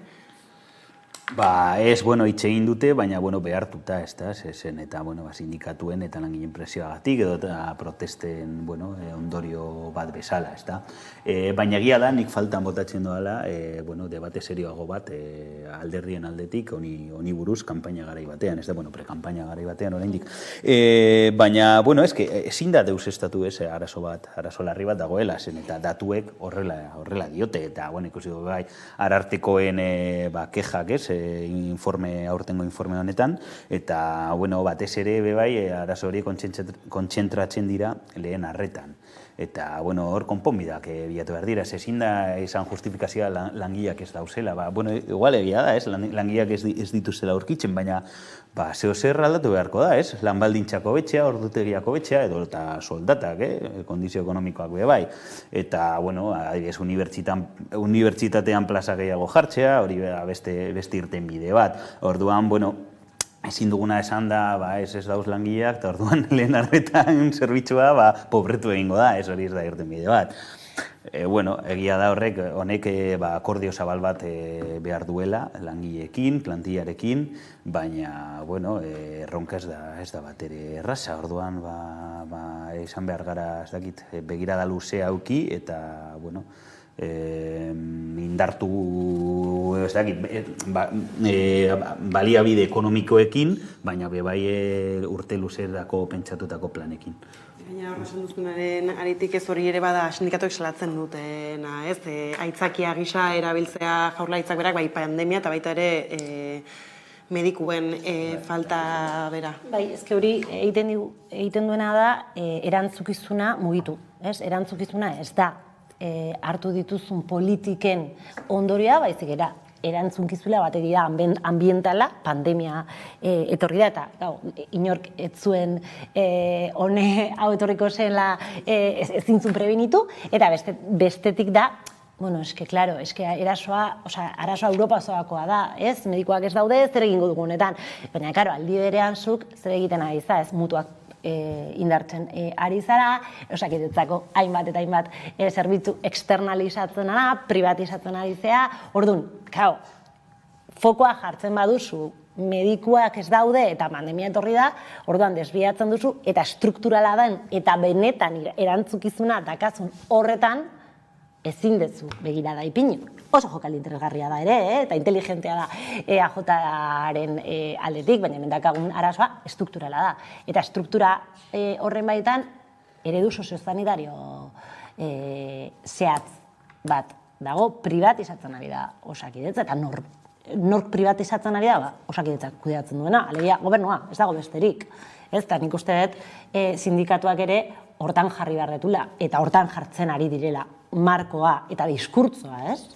Gainera, Elena, artekoa ere aipatu duzula, ez, hor agertzen zen nola hori, ez? Azken txostenaren keja gehienak Osakidetzarekin lotuta zeudela, egia da 2020tik aurrera koazela, hala ere, arartekoak berak esaten zuen, ez, arazoa aurretik ere bazegoela Osakidetzan, eta salatzen zuen arartekoak berak, ez, azkenan Eusko Jaurlaritzaren erakunde bat ere badela nolabait labur esate arren, lankidetza eza erakundeen artean, ez, eta Jaurlaritzak berak ez diola erantzuten Osakidetzaren bueltako gomendio haueri, eta ez, eta zegoela pentsatzen arartekoak berak Osakidetzarekin zerikusia bakarrik duen txosten bat ematea, ia ez, horrela lankidetza hori sustatu daiteken.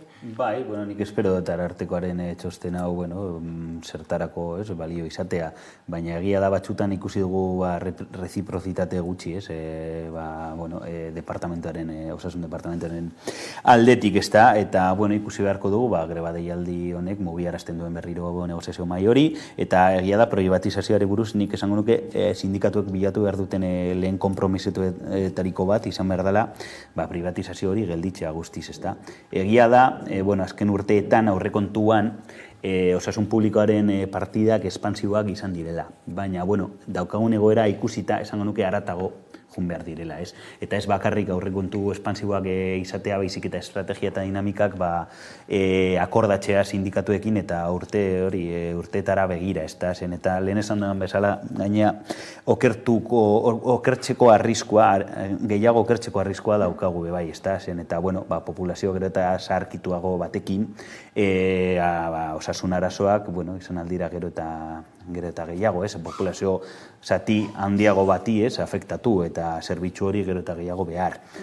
Eta bi eredu sortzea, honekin bi osasun eredua sortzea, alegia jakinda osasun zerbitzu publikoa ahultzen ari dela, dirua duen jendea egingo du apostua osasun pribatura, eta orduan Osakidetzan geratuko gea, edo publikoaren alde egiten dugunak, edo dirua ez dakatenak, eta paraleloki osasun pribatura bestea jongo dira, ez? Orduan eskubide bat den hori osasuna merkantilizatu egingo da, ez? Eta orduan jungo gara dual moduko den eredu bati, eta nik uste dut asko kostatu zaigula, ez?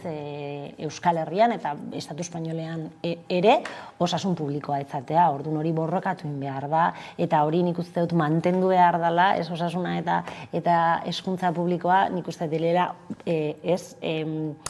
ezberdintasun sozialak, ez areagotzeko bi bastio, eta horiek mantendu behar dira. Biekin badu oraindik ere ikusteko zertan geratuko diren datozen hilabeteetan, eta orain gaizaldatuko dugu hartzeko Frantziako immigrazio lege berria edo egin asmo denez erreforma hori izpide, ez? Amaia Fontan dugu kameraren beste aldean, etorkinekin diakiten elkarteko kidea, kaixo ondo etorri gurera. Egunon deneri?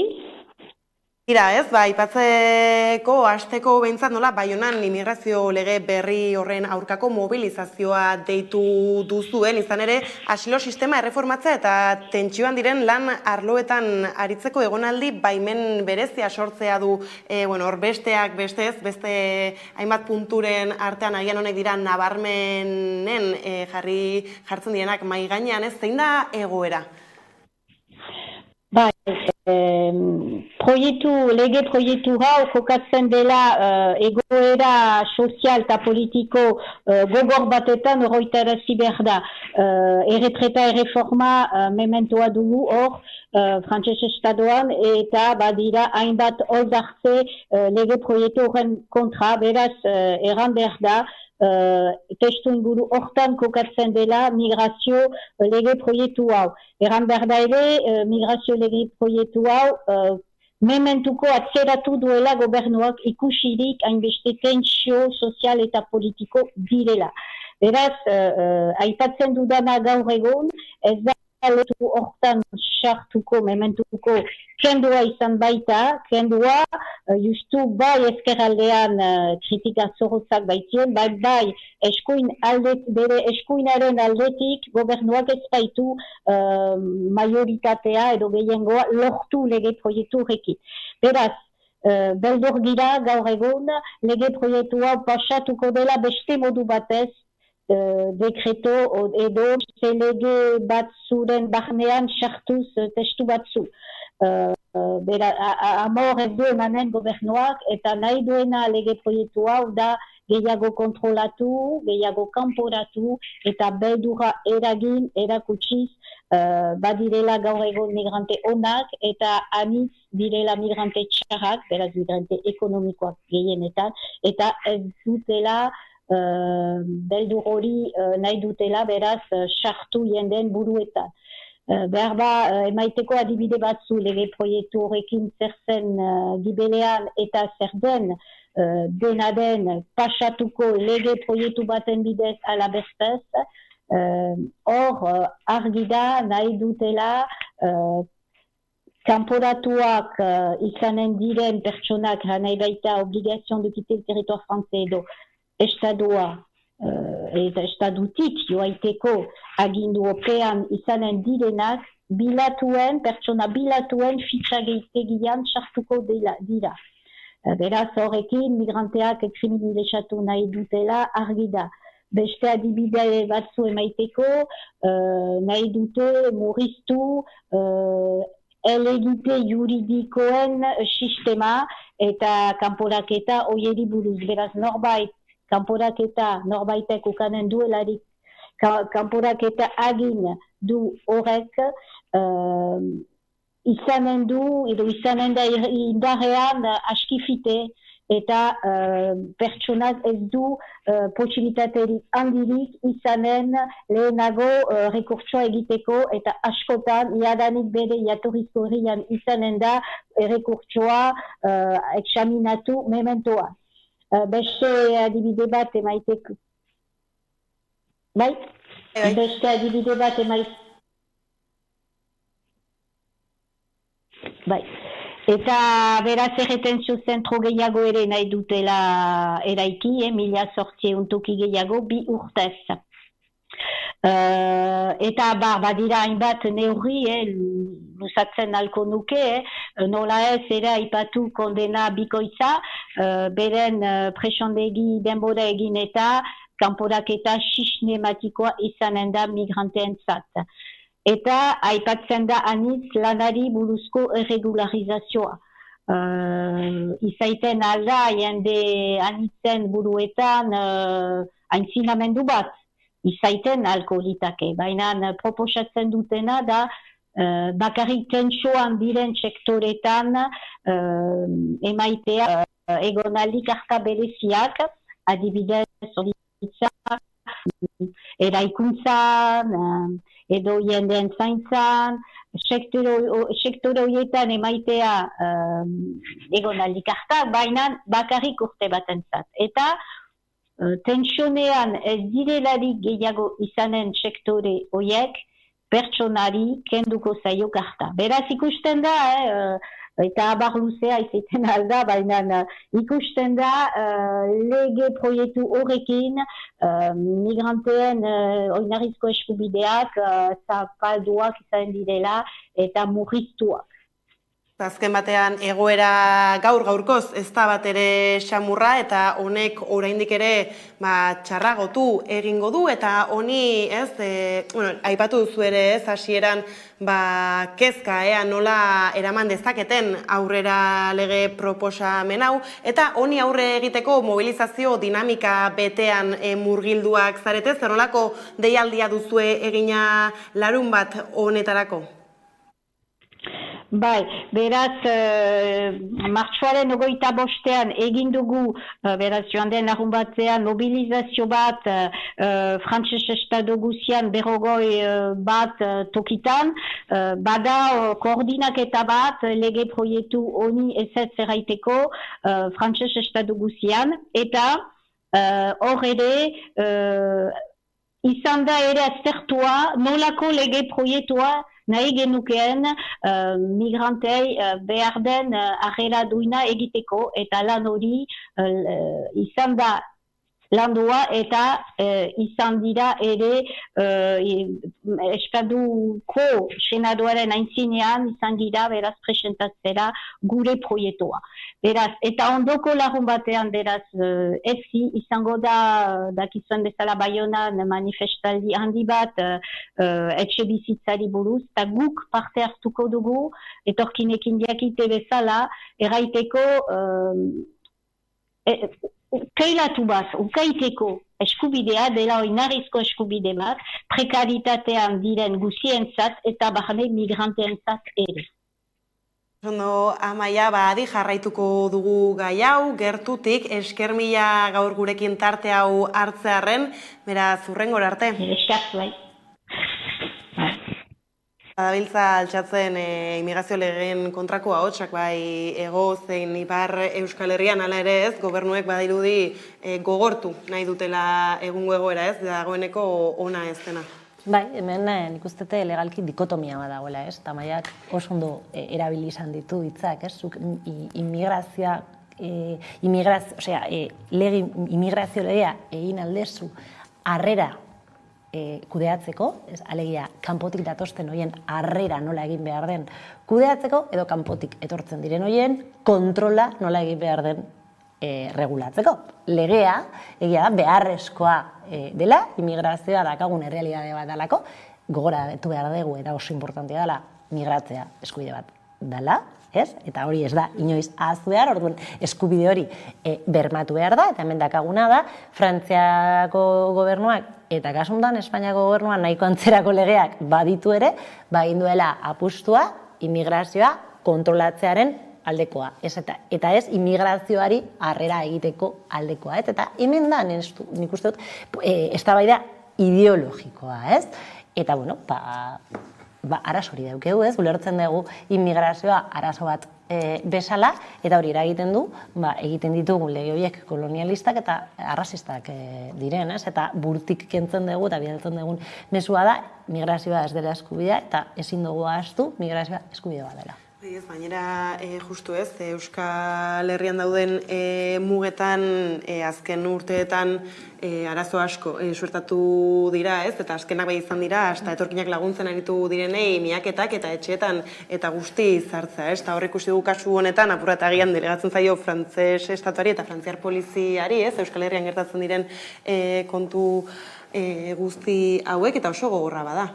Bai, eta ondorioak, zeintzuk dira, ikusi ditugunak, migranteak, bizitza galtzen, itotzen horren mugan dagoen ibaian, eta, zenolako drama humanitarioak ikusten ari ditugun Euskal Herriko hor muga faltsu horretan, ez da, baina, benetako mugan, zen, eta askotan entzun dugu, Europar Batasunean mugarik ez dauzen, mugarik ez dira gongo guretzako, baina migrantentzako leku guztietan dauze mugak, ez da, eta Macronek, prestatzen ari den lege proiektu berri hau ez deko inolako itxura honik, ez da, elkarrezketan ondo entzun dugunez, asiloari traba gehiago, areta gehiago jarriko dira, eta, bai, migrazio ona eta migrazio txarra horren banak eta berriro, ez, bai, aberatsa bazara, edo eta langile prestatua, lanekin etortzen bazara oso ondo, ederto, alfombra gorria jarri, baina, klaro, migrante pobreentzat, eta, gatazka dauzen herrialdeetatik ihes egin behar duten entzat, horretarako, ez dago inolako lekurik, ez, eta kanporatutak izango dira, esken finean, ez, eta, arazo hau transbertsala da, ez, da bakarrik Frantziar estatuan, ez, ANB bai ikusten dugu, eta Europa osoan ere ikusten dugu, bakarrik ikusi behar da, ze gertatzen ari dan Italian, ez da, Meloniren gobernuarekin, bai, eta heltzen diren, itxasotik heltzen diren migranteekin, eta ONG-ren tratua bai, zenolako tratua ematen zaio Itamari bezalako itxasontziei, eta horrelako dinamika arriskutsu bat dago Europan, ultraeskuinaren indarrarekin bai, eta badirudi dinamika hori bere horretan jarraituko duela, eta ez dugu ikusi inolako, kontrako korronterik, egia da mobilizazioak bauzela, gizarte kolektibo zibilak lan handia egiten dutela, baina gero ikusten da hauteskundeetan. Ultraeskuinak gero eta indar gehiago dauka Europa osoan zehar, eta Frantzian bai, ikusi behar da bakarrik Marine Le Penek eukizituen emaitzak azkeneko hauteskundeetan. Orduan nik erreakzio potenteago bat somatzen dut faltan.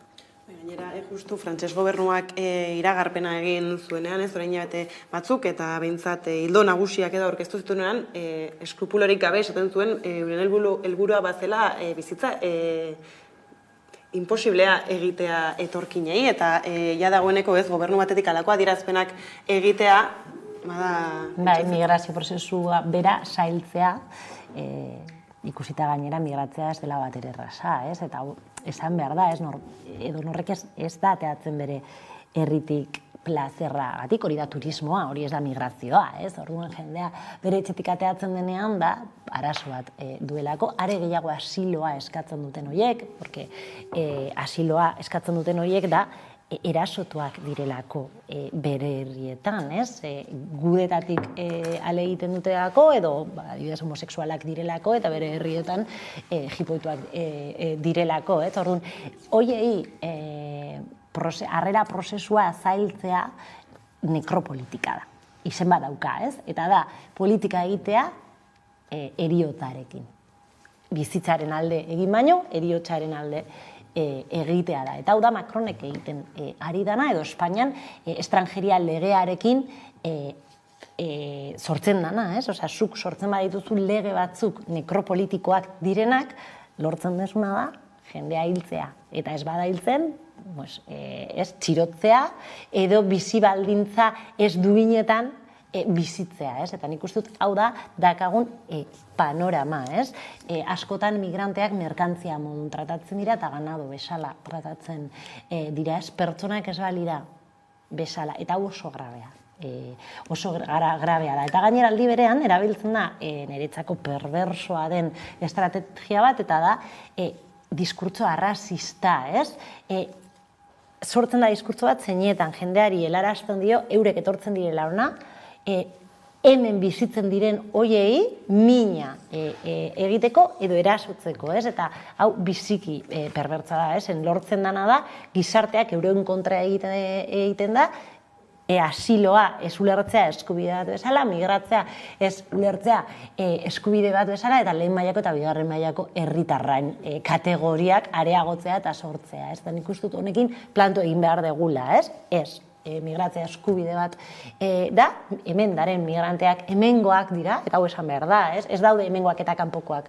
Euskal Herrian bizitgaren guztiok Euskaldunak gea, Euskal Herrikoak gea, ez dago beste eztabaidarik, eta Euskal Herrian baitan ditugun eskubide guztiak denontzat izan behar dira, eta nik uste dut hau oso modu irmoan bidali behar den diskurtsoa dela, ez? Baina aipatu zu hor lehen tarteko etorkinen merkantilizazio hori bere horretan, eta justu irakurtzen, egia da gero agian alako legeak gizarte eratzerako orduan, titularrekin geratzen gara, baina bada importantea, xehatzea, batez ere jendeak pentsatzeko, pertsonak diren einean ez berdin hori, sontxe esan duzu nola, herritarrenak eskubide berdinak edukin beharko genituzke, eta hemen bai aipatzen da ez besteak beste asiloak hasik elortzeko bide bakarretariko bat bai izango dela tentsioak neurek, frantses gobernuak esan du, tentsioan diren lanpostuetarako bagian emango zaizkiela, tentsio lanpostu ez zer da hori?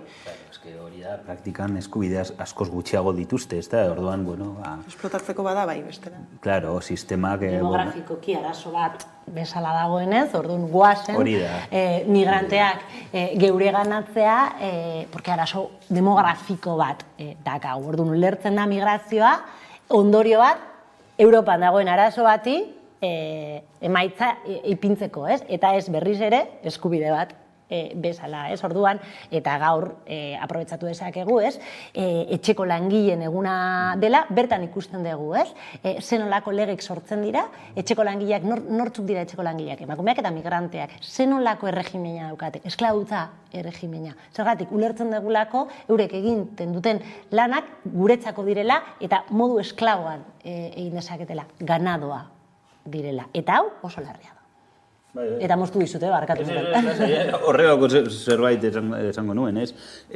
Bueno, azkenian sistema guztiz aprobetxatzen dela, sistema kapitalista guztiz aprobetxatzen dela, eta ahultasun hori, bere aldez, erabiltzen duela, ez da? Orduan, eske horregatik ez kudeatu behar da, eta gestionatu behar da herrera, eta hau ez gertatzea, hombre, ez da erraza, ez? Claro, egia da kriston erronka dagoela, ez da bakarrik, jendeari harrera emotea eta hemen legalki bizitzea bai, baina ze baldintzetan, ez? Hori bai kudeatu behar da, eta just ikusten dugun tendentzia instituzioen aldetik, gobernuen aldetik, justo kontrakoa da, ez? Hori bizitza guztiz ezinezkoa egitea pertsona hauei, esen, eta gainera horatu behar du bai, nondik datorren, ez? Adibidez, Mediterranean ikusten ditugun migrazio hauek, ez? Eta zenolako jarrera hartu zuen Europar Batasuna. Hau guztia dator, intentsifikatu egin zen 2011-2010 urtetik aurrera, ez? Libian eta Sirian egon ziren, krisietatik, gerratetik, ez? Eta zenolako jarrera hartu zuen Europar Batasuna momentu horretan, jarrera guztiz kriminala. Harrera, digno bat emon ordez, hor zeuden Mediterraneo alboan, Afrikan eta Turkian, estatu horiei diru asko emotea, segurtasuna onditzeko, hau da, sarraskiak egiteko migranten kontra, torturak, tratutxarrak, bortxaketak, hau guzti izan da, Europar Batasunak finantziatu duena, eta estrategia guztiz kriminala da, ez? Orduan, hortik dator dana, eta horregatik gertatzen da ikusten duguna, adibidez horregatik bebai Meloniren gobernuak Europar Batasunaren babes osoa dauka migrazio arloan, eta horregatik, oso kezkagarria da, zenolako jarrera hartu den Europak, orokorrean. Bai, eta zentzu horretan, beti hemen atxan dagoena da, migrazioaren kontrako politika oso zehatzak, baina gainera migrazio determinatu baten kontrako neurri oso zehatzak, ez dakite, Alemaniatik datosten superejekutibo hoiei, jartzen zaio izugarrizko alfombra, eta inkluso fiskalki onurak dituzte ona etortzen badira, ez? Baina Marokotik etortzen diren umi txikiei, kalean usten zaie, orduan hemen ere badago kutsu klasista, aporafobiko eta kolonialista, ez? Alegia, diruak hartzen badute, kapitalistakoa badira oso ondo, baina molestatzen dute. Gainera azken urtetan erakutsi egin digute, badirela beste modu batzuk, eta hor zabaldu da apur bat, Meloien horiet esatearren, Ukrainatik iritsi diren etorkinekin, bai erakutsi digute nola badiren beste modu batzuk gauzak egitekoa, edo arretak egiterako orduan, badirela bideak egingarriak direnak, baina justu Amaiarekin hitz egin dugu, Amaia bada, etorkinekin beharra egiten duen elkarte bateko kidea, eta bestak beste lege honetan, horixe ere gehiago zigortu nahi dute, eta honek suposatzen du, arrisku handiagoak hartu behar dituztela etorkinak, pasatzerako orduan, beraz, egoera ondoko txarrera egiteak, oso egoera txarra guztien. Bai, azken finean borondate kontu bat da, instituzioen partetik eta gizartearen partetik, eta Ukraniarrei harrera oso ona eman dieguz, eta, txuriak dira, europarrak dira, eta, igual askoz gehiago empatizatzen dugulako, edo gizartean zati batek, eta instituzioen aldetik bebai, harrera ona emon zaie, eta posten naz, baina... Honekin kontu zibili behar garela, porque egia da, Ukrainiako jendeari beste lekuetatik etortzen den jendearekin konparatuta harrea hobeagoa eman dan, baina sozialki geratzen ari dan diskurtso da harrera ona eman diotela, eta kontu zibili behar geha honekin, zer harrera ona da, etxe duina izatea, eskubide guztiak izatea, osasunaren aukera izatea, eta ikusi izan ditugu Ukrainiako jende asko pabillotan sartuta, ez? Marrokotik datosten horiek kalean gehatzen dira, orduan horrekin konparatuta egia da, txuriak direlako, europarrak direlako, eta pasaporte europarra dutelako, egoera hobeagoa dakatela, baina kontu zibili behar gehatzen ere ustez, harrera ez da benetan integrala izan, ez? Eta eurekin hitz egiten badezu, seguramente gehienok esango dute saia egiten zaiela ere. Orduan, benetako harrera da integrala, ez? Eta hori da eskatu behar duguna, ez? Bai, ez daian ere esaten zenuen gehiago, gero erakundek eurek hartzen dituzten paperaz. Bai, hori da, bai. Hombre, egia da, claro, inoiz ez dala, ez dakit, zer posgarria do zure herria ustea gerra bategatik, ez? Baina egia da, ikusi dugula, bigarren edota hirugarren mailako migrazioak dauzela, ez? Eta egia da Ukrainiarrak, ezin direla oso pozik egon, ez noski, zen eta daukaten egoera ez da bat ere ona. Baina, claro, Marokotik edota Argeliatik etortzen da migrantea are okerrago dago, ez? Eta baldintzak are okerragoak dira. Orduan horbe bai kontuzibia, gara, ze distintzio horik egitea, guztiz, diskriminatorioa da. Hor, aipatzen zuen ere Amaiak ez beldurra badutela, ikusita pentsio erreforma bera nola egin duen aurrera Frantzian, ez, antzeko zerbait gertatzea kasu honekin ere, ez, horrentzun genduen pentsioen bueltan ministra esaten ez duela berriz ere alako edo modu horretan, ez, apur bat erreforma edo horrekin hola nartu. Bai, hemen tamalez, uste dut dekretuaren bidez ez dutela aurrera ingo, zen tamalez migranten legeak kudeatzeko eta aldatzeko neko konsensua goten omen da ezkerra eta eskuinean askotan, ez? Orduan ez dakitzen mutura da resistentzia horrekin topatuko den. Ojalá, resistentzia horrekin topatzea eta benetan gobernu krisi bat sortzea, baina tamalez uste dute migrazioaren kontuetan, eta hau Espainian oso ondo ikusi dugu, Alderdi Popularra gobernatu duenean lega arrazistak egin ditu, baina Marlaska ministroa dakagu berez progresista bezala izendatzen dena, eta Melillan zer gertatu zen ikusi dugu. Beraz, migrazio politiketan ni badaukat sentsazioa eskuina eta eskerraren aldeko diferentziak ez direla batzutan hain nabarmenak, ez? Eta ibilbidea elkarrekin egiten dutela, kutsu txiki batzuetan nabaritu ditugula diferentziak, baina oroar estrukturalki kontrolaren aldeko apostua egiten dute, harreraren aldeko apostua egitea baino, ez? Erakuslean ere bada, ez? Kalean zelako pultsoa izan dezakeen horren kontrako mobilizazio batek. Bai, baina nik esango nuke Macronek ez duela esan dirik eukiko asamblea nazionala nago onartzeko esen, eta horretu behar dugu, Macronek ez duela gehiengoa, baina eskuin republikanoekin, hau da gaulistekin, gehiengoa batzen duela, eta nik esango nuke eskuin tradizional honek ez duela izango inolako arazorik lege hori negoziatzearekin eta onartzearekin. Orduan ez dut uste ikusiko dugunik gobernu dekretuen bitartez inposatze hori. Zoritxarrez, babes parlamentaria esango du ziurazki. Ez dut uste eskerraren partetik kasu honetan, baina bai eskuina horren partetik. Ezea, ipatuela ere ez, justu pentsioen asunto honegatik atzeratu gura izan duela honen eztabaida ez, beraz agian itxauten dute egoera purat baretu dadila, kontrako ez? Bai, edo baretu dadila, edo erdigunetik egoera tentzioa dagoen bitartean, horrelako lege bat sartzen duzu, aurrera, nik uste dut bi eszenatokiak egon daitezkela, ez, barea, itzoitea gauzak baretu arte, ez dakitze puntu arte baretuko diren, zeren tentzioa sindikala hortze badago, eta pulmoit sindikala hortze badago, edo bitartean, eta oso tipikoa da gobernuetan, tentzioa dagoen bitartean beste lege batzuk sartzen ditugu barruan eta ondo geratzen zaigu panorama. Bai, horrela izan alda, eta ikusi beharko du bai, zenolako posizioa hartzen duen ultraeskuinak, ez da, hauzi honi buruz, nire hau interesgarri iruditzen zait. Ze irudituko zaie, proposamen hau dala oso tibia, zeo zer gehiago, zeo zer are gogorrago eskatuko du Marine Le Penek. Bueno, ikusiko dugu, ze gertatu alda, Izan leike, tranquila. Izan leike, bai, eta ultraeskuinak bai, negoziazio horretan zertzea.